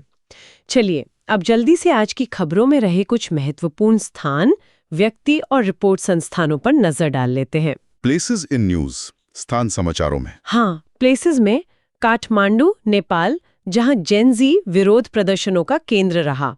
बडगाम, जेएनके, जहां से कश्मीर एप्पल ट्रेन शुरू हुई। गुरुग्राम, हरियाणा, जहां नया नौसेना अड्डा आईएनएस अरावली कमीशन हुआ और आईएफसी आईओआर भी स्थित है। और चौथा, हमारा पड़ोसी ग्रह सैटर्न, शनि ग्रह, जो ऑपोजिशन और रिंग क्रॉसिंग के कारण चर्चा में है। पर्सन्स इन न्यूज, व्यक्ति समाचारों में। सबसे प्रमुख सीपी राधाकृष्णन, भारत के 17th vice president. KP Sharma Oli, Nepal के पूर्व प्रधानमंत्री जिन्होंने इस्तीफा दिया। बालेंद्र बलेन, काठमांडू के लोकप्रिय मेयर। और उमर खालिद और शर्जील इमाम, जिनकी यूएपीए मामले में जमानत याचिका पर सुप्रीम कोर्ट में सुनवाई हुई। Reports institutions in news, report संस्थान समाचारों में। उपबीलेस जॉब्स रिपोर्ट, अमेरिकी रोजगार रिपोर्ट जिसने अमेरिकी अर्थव्यवस्था पर चिंता जताई। Bar council of India BCI, bar council of India जिसने एआईबी फीस का बचाव किया। और एचआरडीएस इंडिया वो एनजीओ जो जेएनके में आपदा पीड़ितों के लिए घर बना रहा है। ठीक है, अब कुछ महत्वपूर्ण डेटा और इन्फोग्राफिक्स पर एक नजर डाल लेते हैं जो आज की चर्चा में आए। जरूर। JNK Apple economy, Jammu Kashmir सेब अर्थव्यवस्था से जुड़े आंकड़े। उत्पादन लगभग 20.40 लाख मीट्रिक टन 2023-24, जो भारत के कुल उत्पादन का 70% से ज्यादा है। हालिया हाईवे बंद होने से करीब 200 करोड़ रुपए का माल फंसा। रेलवे की पार्सल वैन की क्षमता 23 मीट्रिक टन प्रति वैन, शुरुआत में 2 वैन। उपराष्ट्रपति चुनाव के आंकड़े। वाइस प्रेसिडेंशियल इलेक्शन, उपराष्ट्रपति चुनाव, श्री राधाकृष्णन को 452 वोट मिले, जस्टिस रेड्डी को 300 वोट। अमेरिकी अर्थव्यवस्था के आंकड़े। जून में 13,000 नौकरियों का नुकसान, नॉन फार्म पेरोल्स। अगस्त में black unemployment rate 7.5%, white unemployment rate 3.7%। Legal profession, कानूनी पेशा से जुड़े आंकड़े। AIBA परीक्षा शुल्क 3500 रुपए सामान्य OBC के लिए और 2500 रुपए SC/ST के लिए, जिसे सुप्रीम कोर्ट ने वैध माना। डिजास्टर रिहैबिलिटेशन इन JNK। जम्मू कश्मीर में आपदा पुनर्वास। HRDS इंडिया द्वारा 1500 मुफ्त घर बनाए जाएंगे। और नेपाल प्रोटेस्ट्स। ट्रिगर था 26 सोशल मीडिया प्लेटफॉर्म पर प्रतिबंध। धन्यवाद। अब आज के एडिटोरियल से कुछ मुख्य बातें देख लेते हैं, सिर्फ फैक्ट्स पर फोकस करते हुए। हाँ, नेपाल क्राइसिस पर इंडियन एक्सप्रेस के संपादकीय ने कहा, तात्कालिक कारण सोशल मीडिया बैन था, लेकिन मूल कारण राजनीतिक वर्ग की विफलता, भ्रष्टाचार और कानून का कमजोर शासन है। जेनजी आंदोलन की चुनौती है कि उसका कोई स्पष्ट एजेंडा या नेतृत्व नहीं है। प्राथमिकता होनी चाहिए कानून व्यवस्था बहाल करना और विश्वसनीय चुनाव कराना। और सैटर्न्स ऑपोजिशन, शनि का विपक्ष पर, उस पर भी IE संपादकीय ने घटना का विवरण दिया, ऑपोजिशन, रिंग क्रॉसिंग और उसके महत्व पर जोर दिया। ये हमें ब्रह्मांडीय पैमाने, शांति और परिप्रेक्ष्य का एहसास कराता है। ये निराशावाद का प्रतिकार है और विनम्रता व जिज्ञासा जगाता है। पॉलिटिकल पोलराइजेशन पे भी कुछ था। हाँ, चार्ली कर्क की घटना के संदर्भ में आई ने लिखा कि इसके लक्षण है मध्य मार्ग का सिकुड़ना और हिंसा की बढ़ती स्वीकार्यता। जरूरत है संवाद की। शब्दों का जवाब शब्दों से दिया जाना चाहिए, हिंसा से नहीं। महत्वपूर्ण इनसाइट्स। अब प्रीलिम्स फैक्ट्स का एक क्विक रिवीजन कर लेते हैं। जरूर, फटाफट रिवाइज करते हैं। नए उपराष्ट्रपति कौन है? Shri CP Radhakrishnan, 17th। INS Aravalli कहाँ स्थित है और किस लिए है? गुरुग्राम में। नौसेना का नया अड्डा MDA, मैरीटाइम डोमेन अवेयरनेस के लिए। सैटर्न्स ऑपोजिशन, शनि का विपक्ष कब है? 21 सितंबर 2025। इस दिन शनि पृथ्वी के सबसे करीब और सबसे चमकीला होगा। रिंग क्रॉसिंग क्या है? शनि के वलय का किनारे से दिखना, लगभग गायब हो जाना। ये शनि के इक्विनॉक्स, विषुव पर होता है, लगभग हर 15 साल में। कश्मीर एप्पल ट्रेन किन स्टेशनों के बीच चलती है? बदगाम से आदर्श नगर, दिल्ली। UAPA का कौन सा सेक्शन कठोर जमानत प्रावधानों से संबंधित है? सेक्शन 43D5, प्राइमा फेसी मामला होने पर जमानत नहीं। AIB परीक्षा कौन आयोजित करता है? Bar council of India, BCI। ये वकीलों के लिए अनिवार्य परीक्षा है। बार काउंसिल ऑफ इंडिया कैसी संस्था है? एडवोकेट्स एक्ट 1961 के तहत बनी एक स्टैट्यूटरी बॉडी, सांविधिक निकाय। नेपाल प्रोटेस्ट का तात्कालिक कारण क्या था? सोशल मीडिया प्रतिबंध। परिणाम, PM ओली का इस्तीफा। बालेंद्र शाह कौन है? काठमांडू के मेयर, नेपाल विरोध प्रदर्शनों में एक लोकप्रिय हस्ती। HRDS इंडिया क्या है? वो NGO जो JNK सरकार के साथ मिलकर 1500 घर बना रहा है। मैरीटाइम डोमेन अवेयरनेस क्या है? समुद्री पर्यावरण की प्रभावी समझ। IFC IOR कहाँ है? गुरुग्राम में। Excellent revision. अब बारी है मेंस प्रैक्टिस क्वेश्चंस, मुख्य परीक्षा अभ्यास प्रश्न की। आज के डिस्कशन पर आधारित कुछ प्रश्न। पहला प्रश्न GS पेपर 2 पॉलिटी से। उपराष्ट्रपति का पद राज्यसभा के सभापति के रूप में संसदीय लोकतंत्र की धुरी है। बढ़ते राजनीतिक ध्रुवीकरण के संदर्भ में अध्यक्ष पद पर निष्पक्षता बनाए रखने की चुनौतियों का समालोचनात्मक परीक्षण करें और इसकी भूमिका को मजबूत करने के उपाय सुझाएं। 250 शब्द। दूसरा प्रश्न GS पेपर 3 इकोनॉमी से। कश्मीर से बागवानी उपज के लिए एक समर्पित रेलवे सेवा का शुभारंभ कृषि आपूर्ति श्रृंखलाओं को मजबूत करने में एक महत्वपूर्ण कदम है। चर्चा करें कि ऐसी अवसंरचना परियोजनाएं किसानों की आय कैसे बढ़ा सकती हैं, फसल कटाई के बाद के नुकसान को कैसे कम कर सकती हैं और भौगोलिक रूप से चुनौतीपूर्ण क्षेत्रों में आर्थिक लचीलापन कैसे बना सकती हैं। 250 शब्द। तीसरा प्रश्न GS पेपर 2 इंटरनेशनल रिलेशन से। नेपाल में हालिया राजनीतिक अस्थिरता भारत की विदेश नीति के लिए चुनौतियां और अवसर दोनों प्रस्तुत करती है। क्षेत्र में भारत और चीन के प्रतिस्पर्धी हितों को ध्यान में रखते हुए नेपाल में संकट के भू-राजनीतिक निहितार्थों का विश्लेषण करें। 150 शब्द। और चौथा प्रश्न जीएस पेपर 3 सिक्योरिटी से। समुद्री क्षेत्र जागरूकता MDA क्या है? भारत की तटीय सुरक्षा और हिंद महासागर क्षेत्र में शुद्ध सुरक्षा प्रदाता के रूप में इसकी भूमिका के लिए इसके महत्व की व्याख्या करें। 150 शब्द। ये प्रश्न आज की चर्चा के कोर इश्यूज को कवर करते हैं। एस्पिरेंट्स को इन्हें लिखने का प्रयास करना चाहिए। बिल्कुल। अब समय है क्विज का। देखते हैं आज आपने कितना ध्यान से सुना। पहला सवाल, भारत के उपराष्ट्रपति के चुनाव के संदर्भ में कौन सा कथन सही है? ए, निर्वाचक मंडल में संसद के दोनों सदनों के केवल निर्वाचित सदस्य होते हैं। बी, चुनाव फर्स्ट पास्ट द पोस्ट प्रणाली के अनुसार होता है। सी, उपराष्ट्रपति सभी केंद्रीय विश्वविद्यालयों के कुलाधिपति के रूप में भी कार्य करते हैं। डी, उपराष्ट्रपति राज्यसभा के पदेन सभापति के रूप में कार्य करते हैं। सोचिए। सही जवाब है डी, उपराष्ट्रपति राज्यसभा के पदेन सभापति के रूप में कार्य करते हैं। इलेक्टोरल कॉलेज में इलेक्टेड और नॉमिनेटेड दोनों सदस्य होते हैं।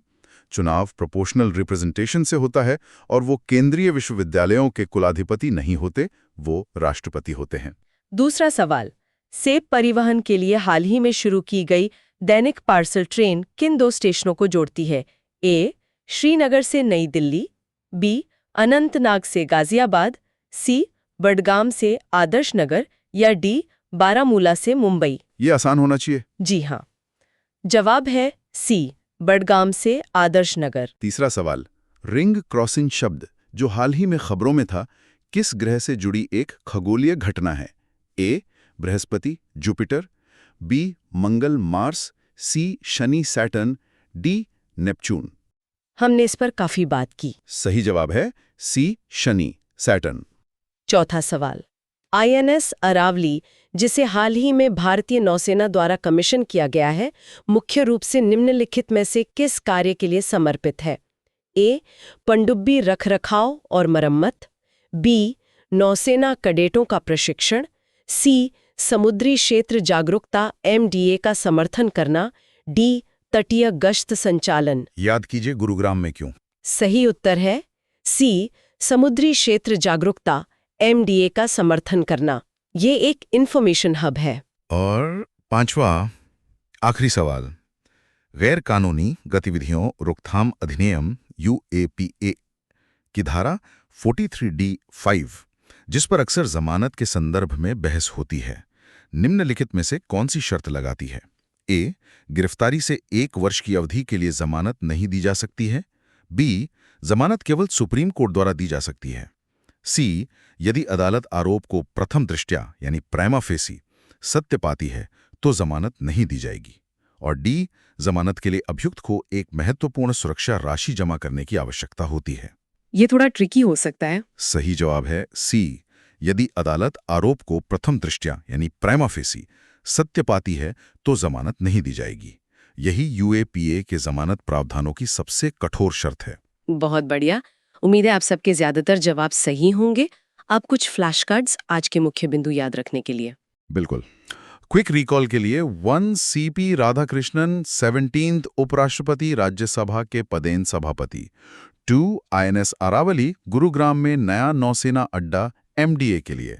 3 सैटर्न्स ऑपोजिशन शनि का पृथ्वी के सबसे करीब होना, सबसे चमकीला दिखना। 4 रिंग क्रॉसिंग शनि के वलय का किनारे से देखने पर गायब दिखना, विषु पर।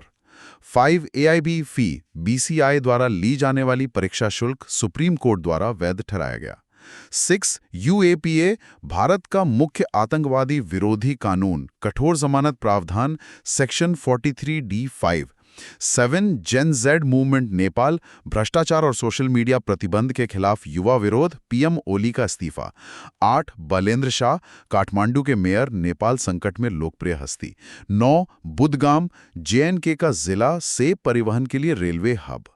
10 HRDS इंडिया JNK सरकार के साथ 1500 घर बनाने वाला NGO। ये फ्लैश कार्ड्स रिवीजन के लिए बहुत उपयोगी रहेंगे। और अब अंत में आज के लिए थोड़ी मोटिवेशन। यूपीएससी का सिलेबस, पाठ्यक्रम कभी कभी रात के आकाश की तरह विशाल लग सकता है, अनंत, भारी। लगता है कहाँ से शुरू करें, कहाँ खत्म करें। लेकिन जैसे एक खगोल शास्त्री एक समय में एक तारे, एक ग्रह पर ध्यान केंद्रित करता है, वैसे ही आपको आज के दिन, आज के घंटे, एक विषय, एक टॉपिक पर ध्यान केंद्रित करना है। कंसिस्टेंसी आपकी दूरबीन है, रिवीजन आपका लेंस है। हर छोटी अवधारणा जिसे आप समझते हैं, हर छोटा तथ्य जो आप याद करते हैं, वो आपको सफलता की उस आकाशगंगा के थोड़ा और करीब ले जाता है। अपना ध्यान केंद्रित रखें, अपने प्रयास स्थिर रखें, छोटे छोटे कदम उठाते रहें। आप कर सकते हैं। You can do it. बहुत खूब कहा। अब आज के मुख्य घटनाक्रमों पर एक तेज नजर डाल लेते हैं डेली रिकैप के तौर पर। आज हमने देखा नए उपराष्ट्रपति के रूप में सीपी राधाकृष्णन का शपथ ग्रहण, जिसने राज्यसभा सभापति की महत्वपूर्ण भूमिका को फिर से केंद्र में लाया। न्यायपालिका में सुप्रीम कोर्ट ने सख्त यूएपीए कानून के तहत दायर जमानत याचिकाओं पर सुनवाई की, जिससे राष्ट्रीय सुरक्षा बनाम व्यक्तिगत स्वतंत्रता की जटिल बहस उजागर हुई। कोर्ट ने बार काउंसिल की परीक्षा शुल्क निर्धारित करने की स्वायत्तता को भी बरकरार रखा, जिससे नियामक निकायों की भूमिका पर चर्चा हुई। आर्थिक मोर्चे पर कश्मीर के महत्वपूर्ण सेब उद्योग का समर्थन करने के लिए एक रणनीतिक रेलवे पहल शुरू की गई, जो कृषि आपूर्ति श्रृंखलाओं के महत्व को रेखांकित करती है। जबकि अमेरिकी आर्थिक मंदी के संकेतों ने भारत के निर्यात क्षेत्रों पर संभावित प्रभाव को लेकर चिंताएं बढ़ाईं। अंतर्राष्ट्रीय स्तर पर पड़ोसी नेपाल में राजनीतिक संकट गहरा गया, जिससे भारत की ओर से एक सतर्क राजनीतिक प्रतिक्रिया देखने को मिली। सुरक्षा के क्षेत्र में गुरुग्राम में आईएनएस अरावली का कमीशन होना नेटवर्क केंद्रित समुद्री क्षेत्र जागरूकता एमडीए के बढ़ते महत्व को रेखांकित करता है। और अंत में शनि की खगोलीय घटनाओं ने हमें ब्रह्मांडीय आश्चर्य का क्षण दिया। तो वहीं एआई संचालित गलत सूचना की चुनौतियों ने आज की तकनीकी दुनिया की सामाजिक चिंताओं को सामने लाया। तो ये था आज का विस्तृत विश्लेषण। याद रखिए, ये ज्ञान न केवल यूपीएससी परीक्षा के लिए महत्वपूर्ण है, बल्कि दुनिया और हमारे आसपास हो रही घटनाओं की एक गहरी समझ विकसित करने के लिए भी जरूरी है। आप इस चर्चा को दोबारा सुन सकते हैं ताकि कॉन्सेप्ट्स, अवधारणाएं और गहरे बैठ जाएं। और हाँ, अगर आपको हमारा ये प्रयास, हमारी ये बातचीत पसंद आई तो कृपया सुन लो यूपीएससी यूट्यूब चैनल को लाइक करें, अपने दोस्तों, फेलो एस्पिरेंट्स के साथ शेयर करें, नीचे कमेंट करके अपने विचार, अपने सवाल जरूर बताएं, और हाँ, सब्सक्राइब करना तो बिल्कुल ना भूलें। आप सिर्फ ₹299 प्रति माह में हमारे मेंबरशिप भी ज्वाइन कर सकते हैं और हमारे सभी प्रीमियम वीडियोस और अन्य कंटेंट तक एक्सक्लूसिव पहुंच प्राप्त कर सकते हैं। और अगर आपको हमारा काम वाकई में बहुत अच्छा लगा हो और आप हमें सपोर्ट करना चाहते हैं, तो आप हमें सुपर थैंक्स देकर भी अपना योगदान दे सकते हैं। इससे हमें इस चैनल को लंबे समय तक सस्टेनेबल यानी टिकाऊ बनाने और आप तक क्वालिटी कंटेंट पहुंचाते रहने में बहुत मदद मिलेगी। पढ़ते रहिए, सीखते रहिए और आगे बढ़ते रहिए। कल फिर मिलेंगे नई जानकारियों और नए विश्लेषण के साथ। धन्यवाद। नमस्कार।